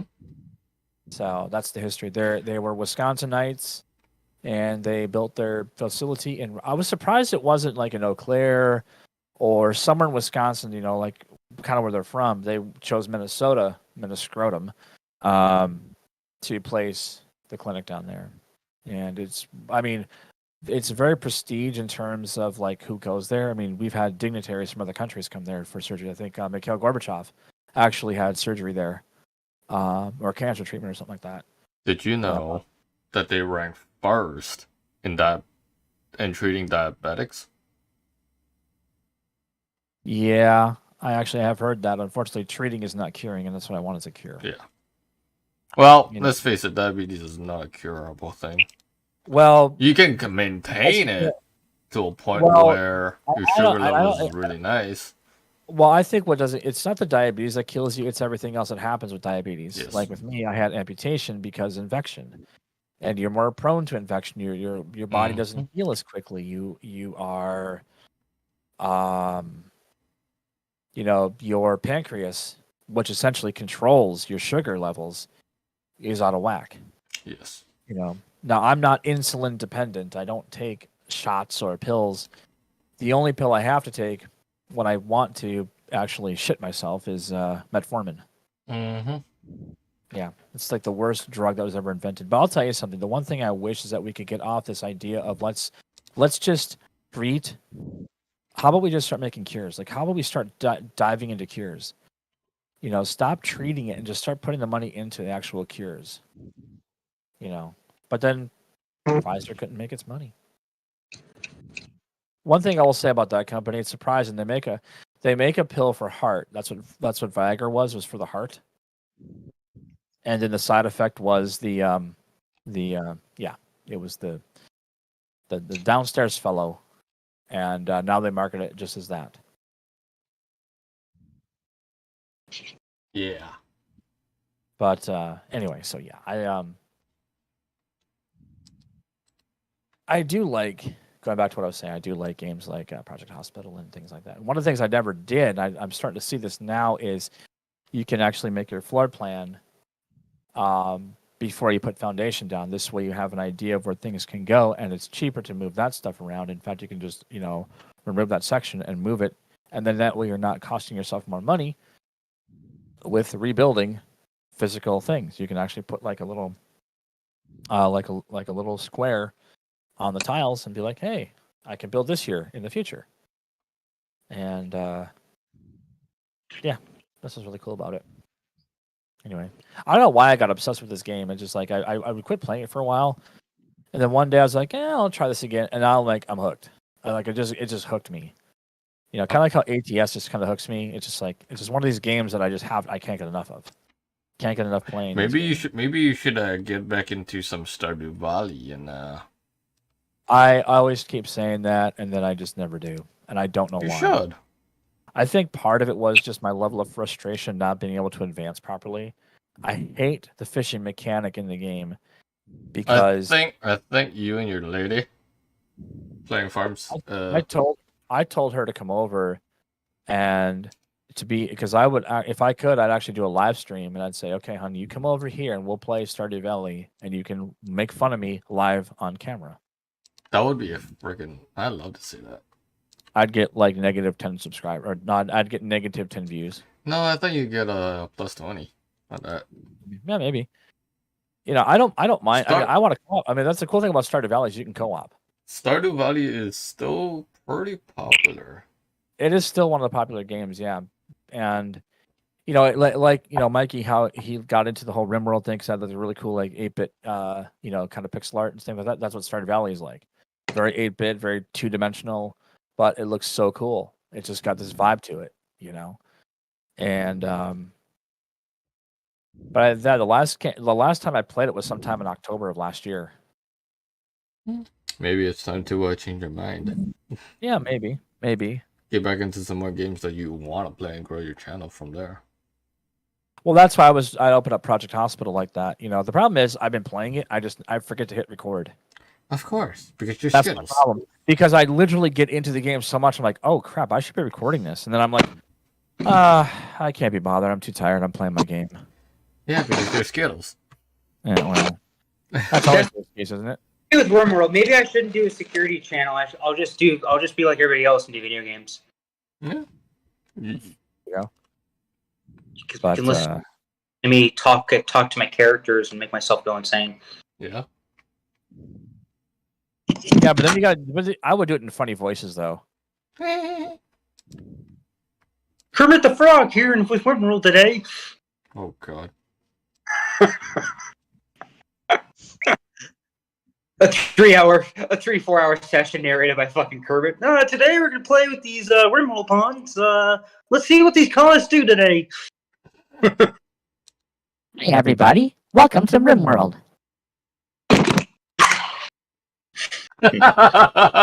He wouldn't put a gun. Stop.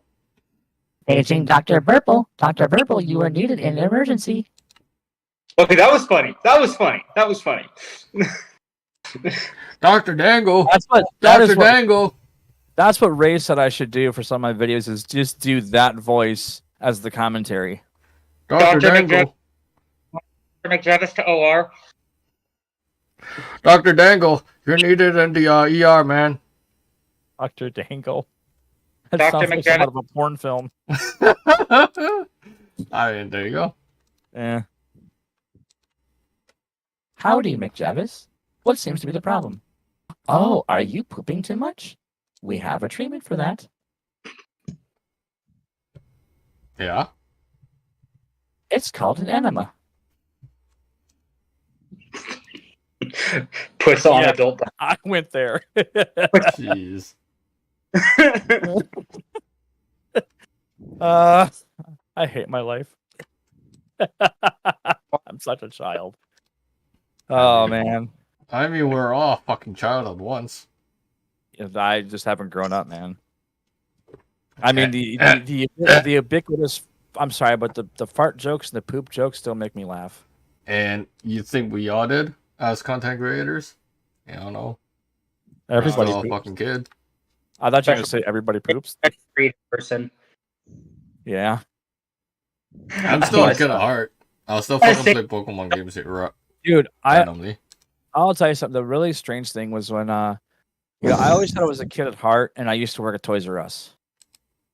That's I the mean- best place to work at. Dude, you're not wrong, man. I mean, the pay was Toys! shit. Dude, the pay was shit. But I kind of wish I had worked there. I wish I was old enough to work there in the 80s because the toys I grew up with were far superior than what I saw in the 90s. Toys, know, games, I mean, I'm sorry, I'm videos. sorry, but fuck Power Rangers. I hated that show so much. I literally associated that show with Voltron. That's why I hated it so much. I'm like, you just literally copied Voltron. Oh, I was gonna say Hmm? no. Okay, that did it first. Okay, I was like, my dad. Yeah, likes- Voltron was 1984, and I don't know when Power Rangers was a thing, like the early 90s. Okay, I thought you were saying Voltron is bad, or whatever. I'm like, I thought Voltron. Oh was no! Voltron was that was my favorite show ever. I loved Voltron. Back then, it was everybody's thing. Yeah, that and Transformers and all that stuff was amazing. Miss Bella's in the house. Yeah, she's like, I'm missing the party. Nah. Yeah, she was too busy ordering Mickey Donald's, I think. From Dazzle I'll Burgers. be back in 3 seconds, guys. All right. She ordered So- some McNuggets, I think. The McJavis. I can't do that. He's got- McJevis. McJevis Steakhouse. Oh God. Oh no. the nickname. McJevis- oh man. Yeah. No. Can you imagine if McJevis made a Big Mac? What is in that secret sauce? Oh man. Yeah, and Voltron came out in like 84. So actually I think it was 83 in Japan because it was called Go Lion. And then the United States got a hold of it. Of course. Yeah. Well, you know what though? It was still a great show. Oh no. And I'll even watch it today. And I'm like, God, this show was amazing. My dad has one on DVD. That's how I found out Voltron. My dad was like, check out this show back when I was little. And I'm like, oh, that's actually pretty damn good.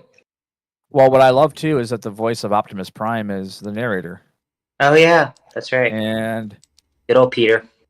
yeah, Peter. I did not know that guy's like nearly 80 years old. But Yeah, him and Him and good old Neeson are definitely up there. Yeah. Another one, actually, if you're really interested, if you ever watch Peter talk about how he got into voice acting, I think his brother was in the Marines. And one of the things that he said to him when he went to his audition, he said, "If you want to be a hero, be a hero." I think I have heard that story. I remember reading Yeah. that. It's a really good story. I mean, it's like because he looked up to his brother a lot, his older brother, and they took obviously two different career paths. And I don't remember when Peter said his brother died, but he said he's always tried to play Prime as what he felt his brother was. That type of a hero. That's cool to me. That's why. Like when you watch like the first episodes, Prime's is like very emotional. He like starts screaming, and then he would stop and he's like, this is not who he would be. He would be more of a John Wayne type. He would be more of he would be upset, but he would do it in a way that was more like, more sage, thoughtful, more thoughtful, But I would like to introduce you to one of my subscribers, Ray. Beth Knapp, the States. Yeah, she's from the States. Oh, welcome, Beth. Nice. One thing I would say is, since we're on a little bit topic here of classic cartoons, I think Thundercats was one of my favorites as a kid. It's another one my dad has on DVD. I fucking love that so much. The original series, the original freaking Thundercats was like not bullshit. Mikey, I should send you the outtakes I have of Thundercats. Oh God. Not the newer Cartoon Network bullshit Thundercats. No, I'm talking about the classic actors, like the classic in the 80s. You're talking the good one, not the modern shit one. Not the fake one, exactly. Yeah, I have some of the audio recordings of their outtakes and the line reads. One of them was Mum-Ra literally saying, "I want to see your tits, my dear." Oh jeez. It's interesting, yeah. I tried to show it to Larry Kenny, who was the voice of Lion-O, and he's like, "Yeah, that's nice of you, but I kind of have a lot of kids on this thing, so I can't really share this with anybody." So, God, that show was so good. That and the spin-off Silverhawks, which was really cool too. Oh yeah, they had a great intro theme as well. Like that was the cool thing about shows in our generation, was that we had great theme songs. Yeah, that was good. But like, go Power Rangers. But nowadays, it's like, yeah, it is. It's like McJeva's size dumps. And it's funny because a lot of kids that are younger than me, that are like 20 years younger than me, like, this is why we like your stuff, because it's just cool. I can't say that really about the stuff my dad grew up with. Like, he liked Howdy Doody as a kid. I could not get into that show. Yeah, I couldn't. It's just, I mean, it's nice that they have something like that, but it's like, nah. It's like Bozo the Clown, But I just, I did like Captain Kangaroo though as a kid. Yeah, Looney Tunes. I mean, who does not like Looney Tunes? Seriously, like, you're not wrong. If you don't, you're lying. You're wrong. You're and the thing that's really sad is they've gone back and censored a lot of that shit now because they found it was too offensive. Like even Disney did that with like, there's a Goofy episode where he's taking his son hunting, and there's I think it was either that one or Tiger Trouble, where where the lion puts his head over Goofy's head, or tries to bite his head off or whatever, and Goofy points his shotgun at the lion's head. The lion ducks away, and now the gun's pointed at Goofy. They don't show that anymore. They show the end because we don't want people getting offended by that. But Looney Tunes is all about the offense, man. That was the greatest show about that. It's like the shit they got away with was amazing, but it wasn't meant for kids. It was meant for adults to entertain adults. And I mean, think about the guys that wrote that stuff. I mean, they were geniuses. What about Captain Underpants? Captain Planet. Yeah. The book. Captain Planet was not my hero. What about good old Scooby? Oh hell yeah, Scooby Doo. Okay. Scooby Doo, the original Scooby Doo from the 60s and 70s. Hell yes, all the way. Pink Panther, absolutely. The original Pink Panther, silent, yes, absolutely. Love that stuff, man. The Pink Panther ruled. Had one of the coolest themes too. Just a very chill, saxophone-based theme. Henry Mancini. God, so stop taking me back to my youth. I don't have Those a are Doc some Brown good times. I don't have a Doc Brown time machine to go back in time. Yeah, don't we If all? I could take the knowledge that I have now back to 1983 or 82 or 81, like when I was really young, I'm like, oh, I could fuck shit up. Whoa. I could. But yeah, Pink Panther ruled. But yeah, Scooby Doo was awesome. But I always wondered though how lame it must have been for those guys to just kind of like, you know, they already kind of knew who the person was, but they had to play dumb and not know who it was. Oh, Yeah, no. ladies and gentlemen. You know. But I loved it. You know, like I mean, think about this. You know, Shaggy and Scooby were always high. Yep. What do you think those Scooby snacks were, man? Oh, yeah. But such a cool show, and I like that that Frank still does Freddy's voice, and actually now he does Scooby's voice because the original guy that played Scooby passed away. Mhm. Oh yeah, But then we want to go classic. We go to the Flintstones, the Jetsons. You know, funny enough, the Jetsons only lasted 2 seasons. Yep. and yet it's like this whole It was classic. made in the 60s. It was made in the 60s, and then Thank you, season 2 Sentinel. came out in the Welcome 80s. back. Welcome back. Mr. Sentinel is back in the house. Oh, He-Man and the Masters of the Universe, absolutely. Oh yeah, Absolutely. He-Man fucking ruled. Mr. Skeletor, I mean, Sentinel. as much as people hate Skeletor, I thought he was the coolest character. He was like just the epitome of just awesome, Mm-hmm. you know?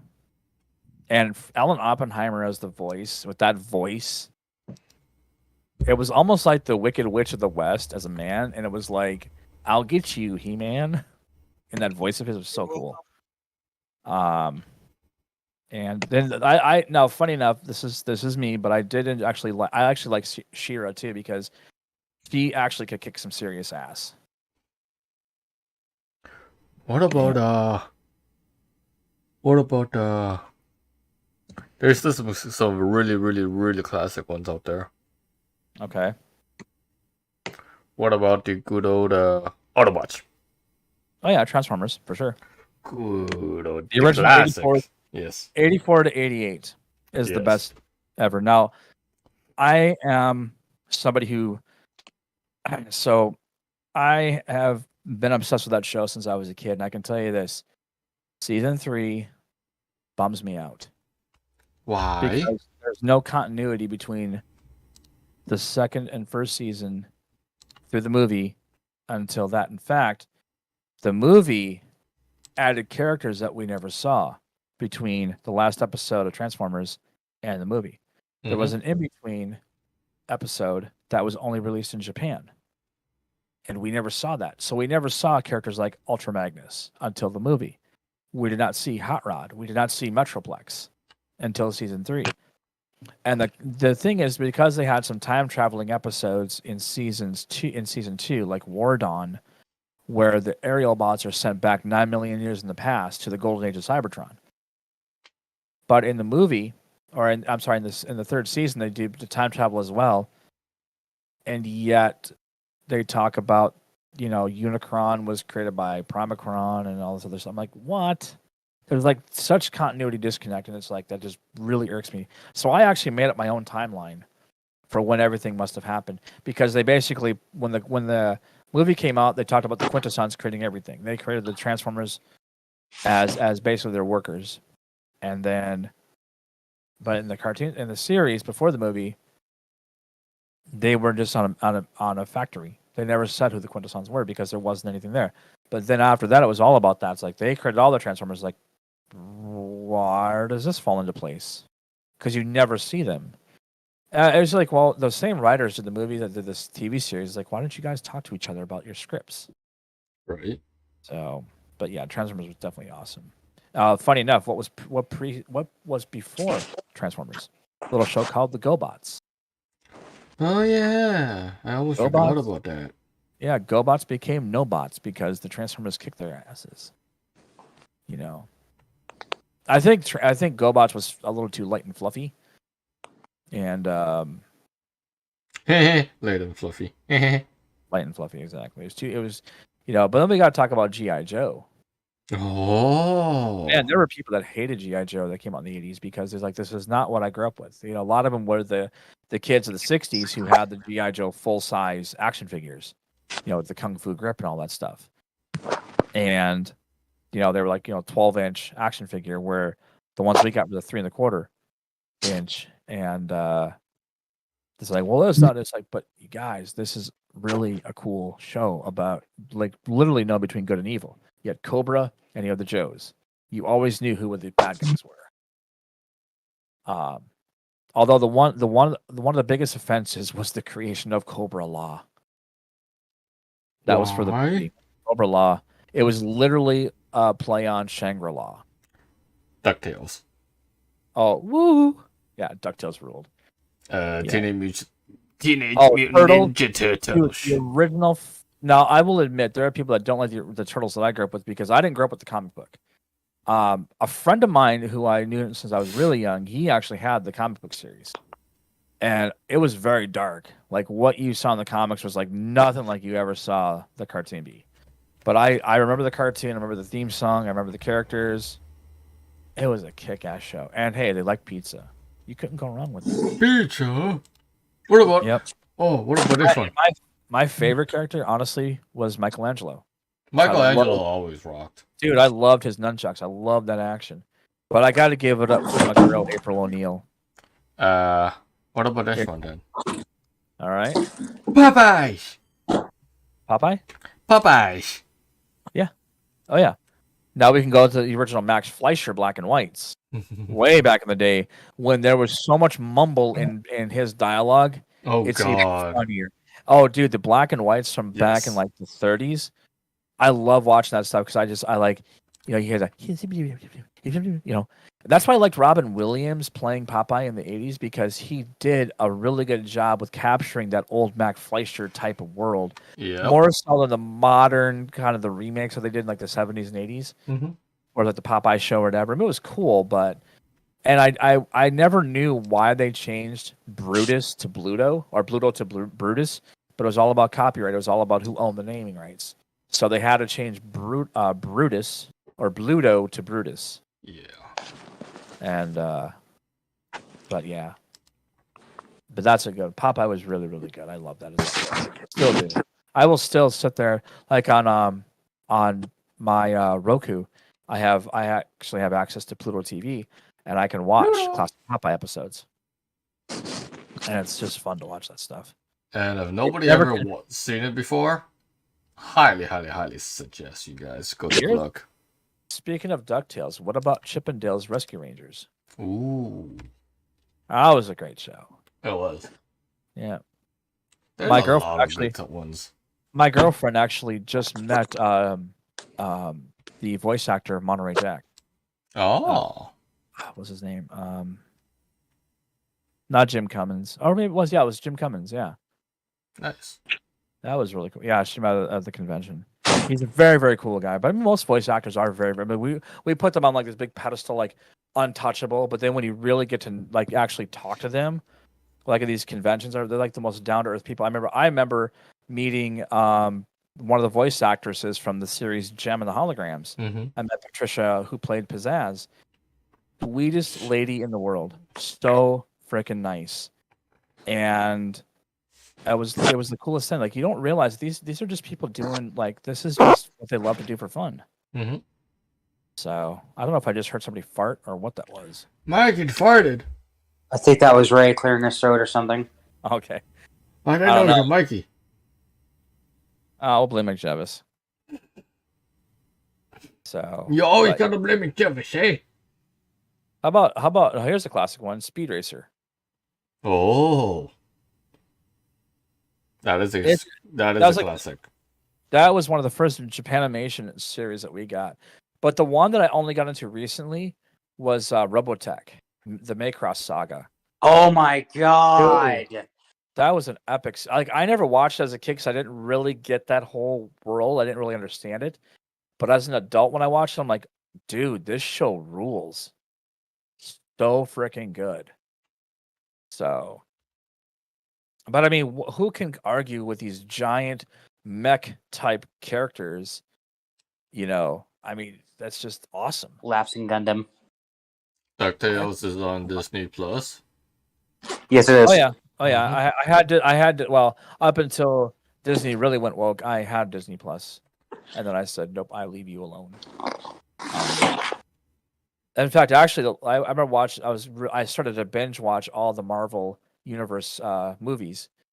I went through every one of them that's available, and then they released WandaVision, which I absolutely love. WandaVision. Loki, I think, was the last one I actually watched. That was really good. I liked Loki a lot. But yeah. You just can't go wrong with the classics. But I mean, I say that it's so funny because when I say that, what were the classics before that? Well, anything that was MGM, like Tom and Jerry and Droopy Dog. Tom and Jerry's always been a classic. Dude, Tom and Jerry is so awesome. I mean, even though I've seen most of those episodes multiple times, I just can't say no to them. I can't. Yeah, because they're so fun. Yeah, I love even the Deech versions, which are the really weird sound effect based episodes, are still very just entertaining. But I love when they kind of made Tom a little more sleeker. But like one of my favorites was when Jerry's older uncle came in to visit. God. And he had his little song or whatever, that he was like a stutterer, and he had that song or whatever, and every time he broke a guitar string, he'd pull one of Tom's whiskers out. Yep. That was amazing. And yeah, I remember that. And Drippy Dog, hello all you happy people. You know what? I'm happy. Then he had that whistling wolf or whatever. He had the little do do do do do do do do do do. How you know what, man? That kind of guy. You're gonna what? But then you get Rocky and Bullwinkle. Oh no. Hey, What's up, Sky. guys? How you doing? So, yeah, that's the thing. Like, if we're looking for content to fill the show, we could just talk about classic cartoons all day long. Right. God. I dedicated an entire podcast with my beautiful girlfriend to one cartoon series, over a decade ago, and it was fucking amazing. So, Christian Gamer, what's up, man? what's up? How you doing there, bud? Welcome. So, we're gonna go for another 10, 20 minutes. Now we're gonna wrap things up here. sounds good. Wrap it up, put a little bow on it. Well, because I'm getting a little droopy already.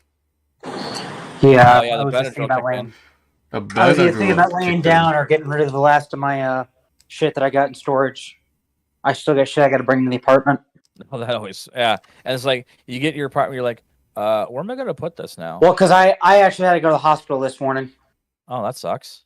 Yeah, I turned the key to the U-Haul truck, and I just felt this sharp pain, and my spine like totally seized up. I could not move. I had to call 911. Dude, They IV'd me. They gave me an IV and everything this morning. Was it a spasm or?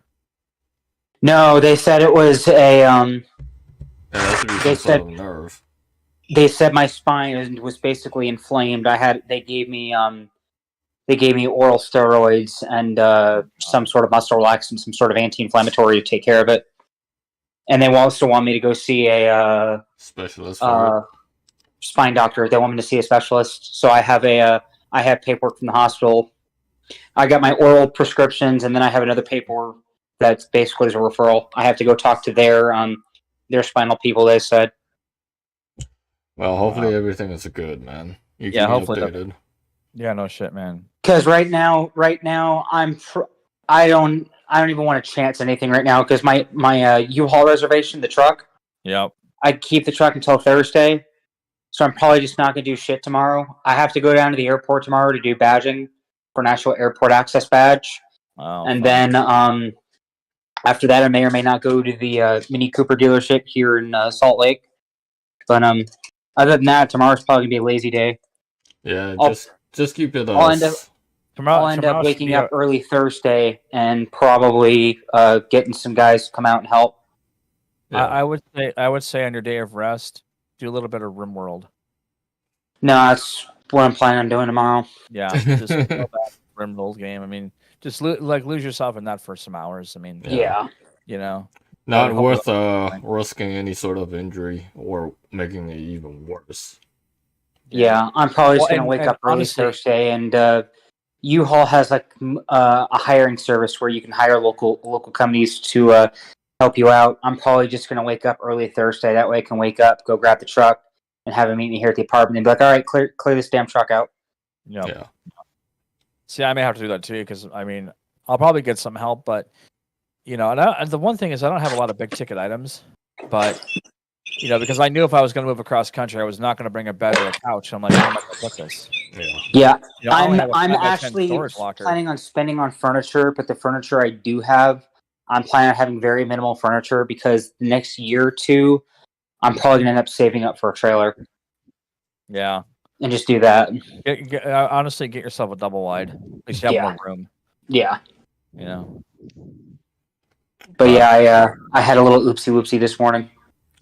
That sucks. I remember one of the worst things that ever happened to me was my sciatic nerve went out. The sciatic nerve is the biggest nerve in your body. Mm-hmm. See, that's what they were worried about when I was telling the EMTs who actually got to U-Haul, and I was telling them everything. They were like, they looked at each other and were like, sciatic? Like, yeah, let's I transport. mean, it. it's He's going. possible because it could be the same kind of pain. Like it just bends, like literally you bend over like a question mark. Like you like walk around like an old man. Like when that thing inflamed on me, I couldn't even walk right. I was so messed up. And it's my God, my mom went through that, and I'm like, that's the most painful thing I could ever imagine. Yeah, I've been doing the penguin waddle since I woke up. Yeah, I couldn't even do the penguin walk. I literally was like hunched over, like literally a hunchback of Notre Dame. I just couldn't do anything. It was so bad. But this is a couple of years ago. But I think a lot of that for me was stress induced, like because I was moving a lot. I wasn't like in a good place. I was like, yeah, no, and my body just said no, screw you. Yeah, And I always wondered if that was one of the telltale signs that my health was about to severely change to diabetes. Was when my sciatic went up. But I asked my doctor, and he's like, they're not related. I'm like, well, some is broken, some don't work. something feels off. Yeah, Yeah, and it's like you may be a doctor, but you're practicing medicine. I'm living the pain. yeah. I'm trying to work with you. Yeah, don't make me an enemy. But well, I hope it's a fast recovery for you, Mikey. Seriously. Thanks. I'm down out of work until Thursday. They gave me a doctor's note for 3 days, which worked out because Thursday's when I was planning on going back to work. But honestly, if I don't get any better or I screw it up again, I'm gonna probably have to ask for Thursday, Friday off. Just like, I got medical. Yeah. I came back from Vegas and fucked things up while I was doing shit. So medical this time. Sorry, guys. Yeah, don't make it worse. What's the maximum leave of absence you could actually technically take? 3 months, or I think if you needed to? I think for federal, 3 months is the most. I think you're. I don't know because I've never needed to look into it, but now I might need to. Hey, Yeah. just look into it, man. Got to come first. Health has got to come first. Yeah. Working comes second. It's like, well, you only have one fucking spine. If you fucking mess that up, you're screwed. Yeah. I remember as a kid, one of the things that they always did at our school was check for scoliosis. They'd always have a doctor come out like every year. Yeah. And they'd have like, okay, kids, doctor's coming out today, check you guys out for scoliosis. I didn't even know what the hell that was. It's basically if your spine becomes a question mark. Yeah. And it's happening even sooner It's happening and more a now. lot earlier. Yeah, it's for happening a lot more nowadays. Kids that are like even as young as like 5 years old. Yep. It's insane, but it's true. Yeah. And what are they even doing? Just being 5-year-olds. Yeah. There's no real major activities. Like, so something is definitely in the water that's screwing this up for sure. But Okay, Alex. What did you say? So he called you Alex Trebek. I'm not that smart, dude. No way. I've played Jeopardy, watching that. I used to watch that show back in the day. You know I'm what's like, funny? I am so damn stupid. I could never do this show at all. I actually bought the fucking game for it. It was on my old I actually had the computer. board game version with the electronic buttons. Yes. I had that as a kid. Yep. I'm That was like, I want to be playing Jeopardy. No. and Even on thing the is, easy level, it's like, huh? What the Yeah. fuck is that shit?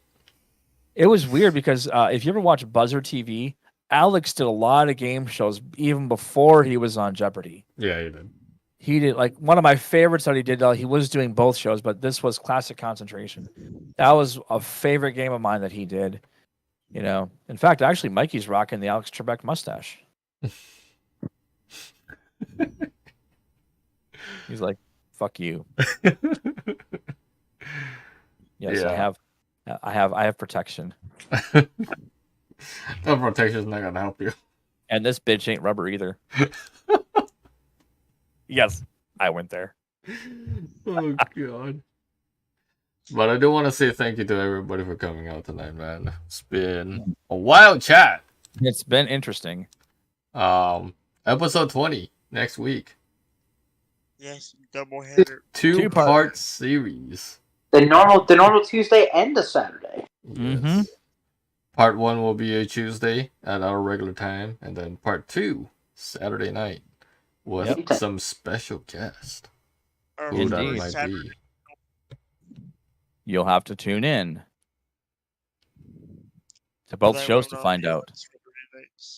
Saturday night because I got a game to go. And when are we back for the new season, Mr. Skittles? I think it's gonna be sometime in like May. I think it's like May 2nd. May 2nd. I think so. Season 2, boys and Two. girls. May 2nd. Mhm. We'll be back. And we're gonna get some big stars up in here. We're gonna get some amazing more creators, content creators, and maybe even your favorites. Who knows? Might be dropping by on the podcast again. I hope Jeffrey joins us. Come on back in, Jeffrey. Come on. Maybe we should get Jeff Favignano. Jeff Favignano? No, Jeff Oh, yeah. Favignano. His counter. What about I mean, long shot, but Bay Area bugs? Oh, right, yeah. The chances of that happening are the chances. Or Mikey uses a taser full time. or Sir Ryan? Yeah, never happened.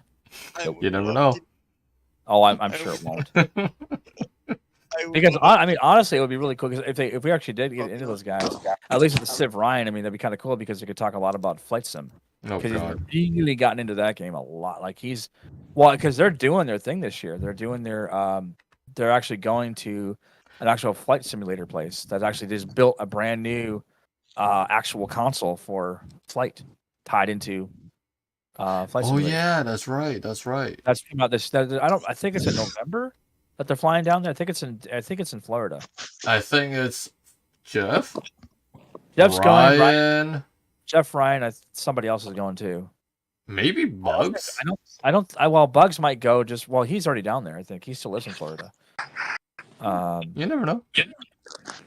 But no, I'm saying I don't think Bugs has played Flight Simulator yet. I don't think he has the game yet. I know they want him to get it, but he won't. Can you imagine Boat Boy driving a plane? Oh no.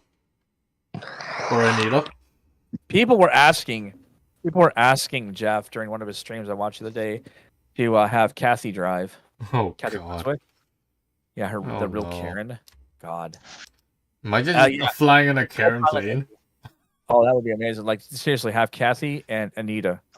Hey, Skittles. I got one for you. Oh God. A Karen hospital. How would I run that though? Because the AI is something I can't control. Oh, Hey. maybe I can. No, here's what I can do. I would just take over all the doctor roles in the game. Yes. Take over every role Just be and all just say, Karens. Just a Karen's I'm hospital. sorry, but you're bleeding everywhere. You need to go away and then send him home. Send her freaking Dude, I could so do that. Oh, you want a code blue? I'm sorry if you're having a heart attack, but you're blocking my route to my coffee machine. I would love to see that episode. Dude. Don't give me ideas because I'll probably do it. That's the sad thing. That's the whole point. We're fucking content creator from Dr. Skittish. I should do it like I'll have my intro start off with Paging Dr. Burble. Dr. Burble, you're needed in trauma. No. that should be my opening. I don't know. But that would be really cool though to be like a Karen or a Kyle type of thing. I mean, there are hospitals out there. Oh One my god, are- stop sneezing on me. You get One your are butt that are warm. extremely horribly ran into the ground. Oh god. That would be amazing. And start from scratch and just say, okay, I'm gonna put a shiny little office right here. I'm gonna put the bathroom's got to go over here because I need to make sure I check my makeup and all that stuff, during the day, and make sure I have a little timeout area of when I'm feeling overwhelmed. There it is. Dude, I Hey, should do. No, that's actually I'm Know how glad many you came up likes are with we that. at? On the I'm actually gonna write that down as a note. As what should be the hospital name then if I do a Karen hospital? Karen's Bitch Hospital. I'm not gonna call it Karen's hospital. No, I want something like that's so Karen.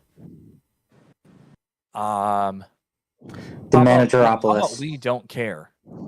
The We Don't Care Hospital. We don't care hospital.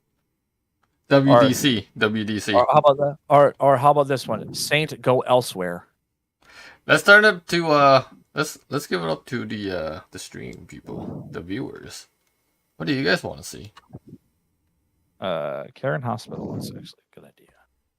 Damn, dude. Okay, do you guys want me to do a song for tonight? Do you have a song for tonight? Simply the Best by James Bay. Okay. Okay.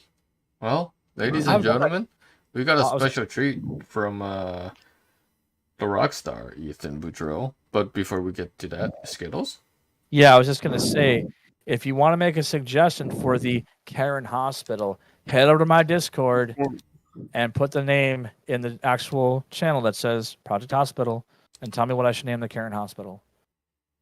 Yeah, that's also another good idea. Yeah, I gotta promote somehow.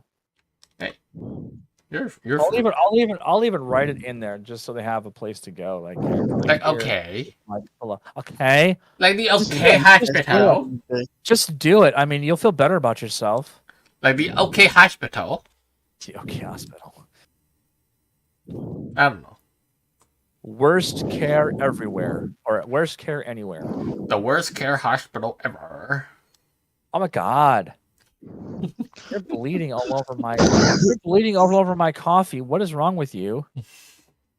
And there'll be like a coffee area in every single room. Oh no. Like even in trauma, even in the ER, even in surgery, there's always gonna be a coffee machine there. No, just put like a bunch of vending machines. Yeah, I'll do that. And a mini hospital coffee shop, coffee and donuts.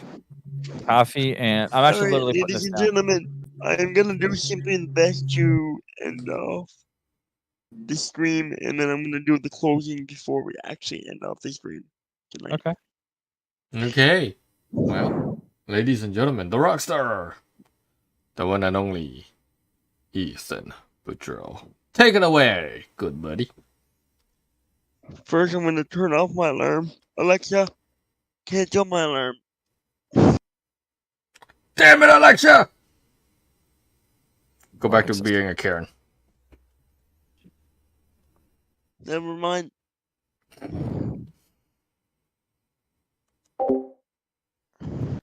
Alright, boys and girls. Alright, here we go. And I need you. My heart's on fire.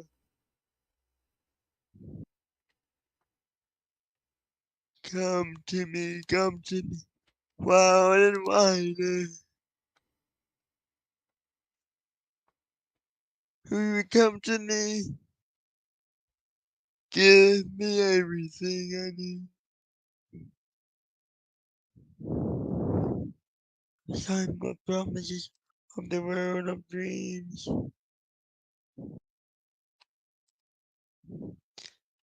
I can get you love like you know what that means. Be wrong. Take my heart and make it strong. You're simply the best. Better than all the rest.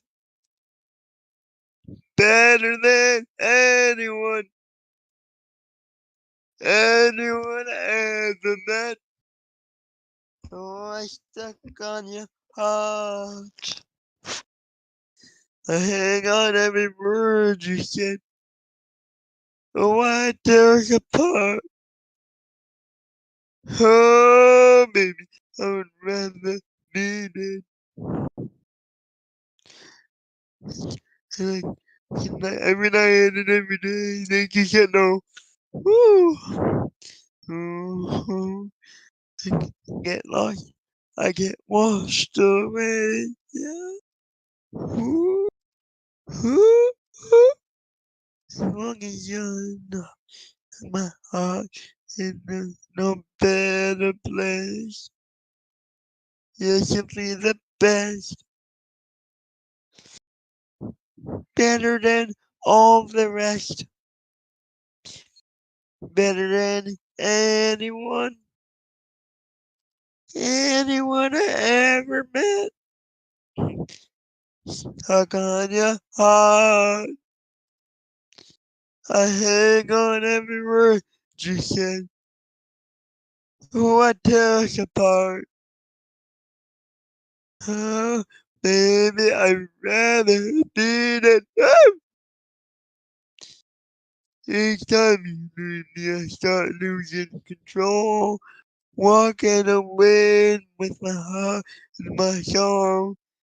When I'm alone. Oh, baby, don't let go.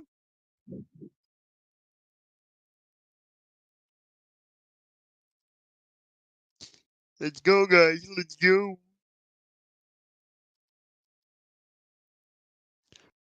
Oh, you're simply the best.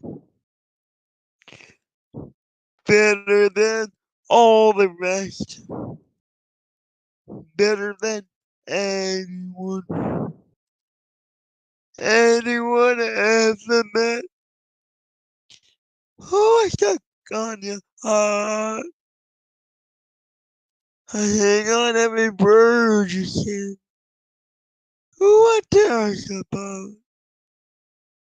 Oh, baby, I would rather be dead. Oh, you're the best.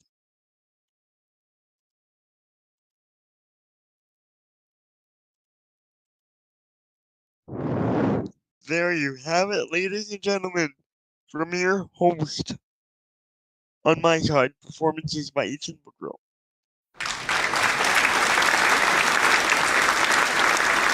Good job. Thank you, Dazzo. That was amazing. Ladies and Thank gentlemen, you. that is going to wrap it up. Mr. Rockstar, take it away. Yeah, thank you guys for watching this episode of the Dazzo Nation podcast. And as we said at the beginning of the show, next week we are doing a double part episode 20, the season finale for episode 1. Season 1, sorry. The first episode will be on, the first part of episode 20 will be on Tuesday, this next week. And Saturday will be part 2 of the season finale, which I won't be on because I'm going to a game, but I will be back on season 2, which is kicking off May 2nd, 2023. So I will see you guys next week on the final episode for me of season 1. There you have it. Nice. And Skittles, Yes, sir. you want to do one more big shout outs to our special sponsor at FourSeasonsHosting.com, where you lucky few, you lucky awesome people, you can get great deals on different types of servers Throw out me there. some heart in the chat. Throw me some heart Whatever in the you chat. need, let's say gaming, VPS, Alexa, web drop the hosting, alarm. code server, whatever you need, they can hook you up. And if none of those tickle your fancy, well, guess what? You can customize your own server through them. Just hit them up and say, this is what I need. Can you work with me? Absolutely, they will. They can build to your specifications. And it's so affordable. You will not regret it. And hey, by the way, if you actually transfer your website from your existing hosting company, let's say GoDaddy or whomever, you'll get an entire year for free when you switch over to Four Seasons Hosting. That's FourSeasonsHosting.com. Check them out today. Tell them Ray Dazzo sent you. Oh, and by the way, use the Ray Dazzo code at checkout, and you'll save a little bit more money. FourSeasonsHosting.com. There you have it. And And- with that said, For the last time, before we go, I would like to announce I now have a new website, performanceeb.weebly.com. Please check it out. I will be posting some of my favorite videos that I upload over there, as well as my moderator list, and possibly I might start this next season of the Dazzo Nation podcast. I will be posting the latest episodes of the Dazzo Nation podcast on my website. So, stay tuned. there you have it. Boys and girls, that is it for tonight. Thank you to Mikey, and thank you to everyone for coming out to the stream. Thank you to all the moderators as well for being here. Thank you to Ethan and Skittles for joining me on the podcast as always. It's always a pleasure having you two around. And of course, Mikey as well. You are amazing. That really felt like that was an afterthought for Mikey. It felt like an afterthought. It's like, wow, just hit below the belt, man. Hey. Mikey, I hope you feel better. And take it easy, buddy. Yeah, Mike, I hope you feel better. Get lots of rest, man. And with that said, tomorrow I'll be back with another stream as always.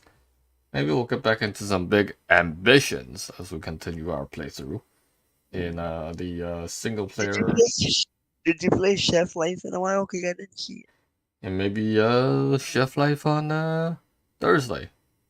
The Return of the Red Baron. The Red Baron. Red Baron. You go all red. All red everything. I shudder at the prospect. Anyways, love you all. Thank you for everyone for coming out here and showing some love and support. We will see you guys next week right here on the Dazzo Nation Studios, episode 20 of the Dazzo Nation podcast. Good night, y'all. Peace out. Good night, everybody. Toodles. Good night, Dazzo. Night, buddy. See you next week or tomorrow.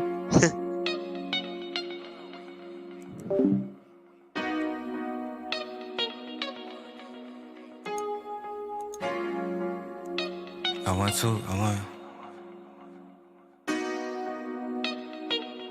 Look. I-35 with the top down, quick to tell a hater they should get like me. Seem like everybody wanna be the boss, but it costs and these lames ain't like me. Drop a couple bands on the crypto fans, no make go. I ain't gotta tell them what it is. Tell them I'm a grown man, so you'll never fool me with the cap you be selling to the kids. Shorty, we the lords of the land, we wavy. Bad little mama tryna have a baby. In a coupe seat color like gravy. Children of the sun, why these so shady? Boss talk with the wolf pack, I ain't never look back. Got a couple bands and I flip that. I be chillin' with my shorty, got the crib on karate. Keep up, little baby, that's a kickback. Can't flex on the living hate free, but he say real, but I know that can't be. Paying for the late fee, hit her from the the side till I get home safely. Got 3 chains on me, neck strong, and a checks long, and I'm up now. And I make little baby feel good in the hood around you. Shorty can't put a cup down. Glide through your hood like soap on a runway. No sleep, check a bag on a Sunday. Get it in a moment, I don't gotta say one day. Be cool, he don't really want gunplay. Slide through your side like a spoon on ice cream. Say I'm falling off, baby, that's a pipe dream. Everybody win when they ball for the right team. Gotta shine like a star on a light beam. Get into the cash, stop playing with me. You be in her DM, but she laying with me. Ain't really much you could say to a G. I'm on the road, I'll be everywhere they pay me to be. These ballin' on the internet, stop. I take some words and I turn them into profit.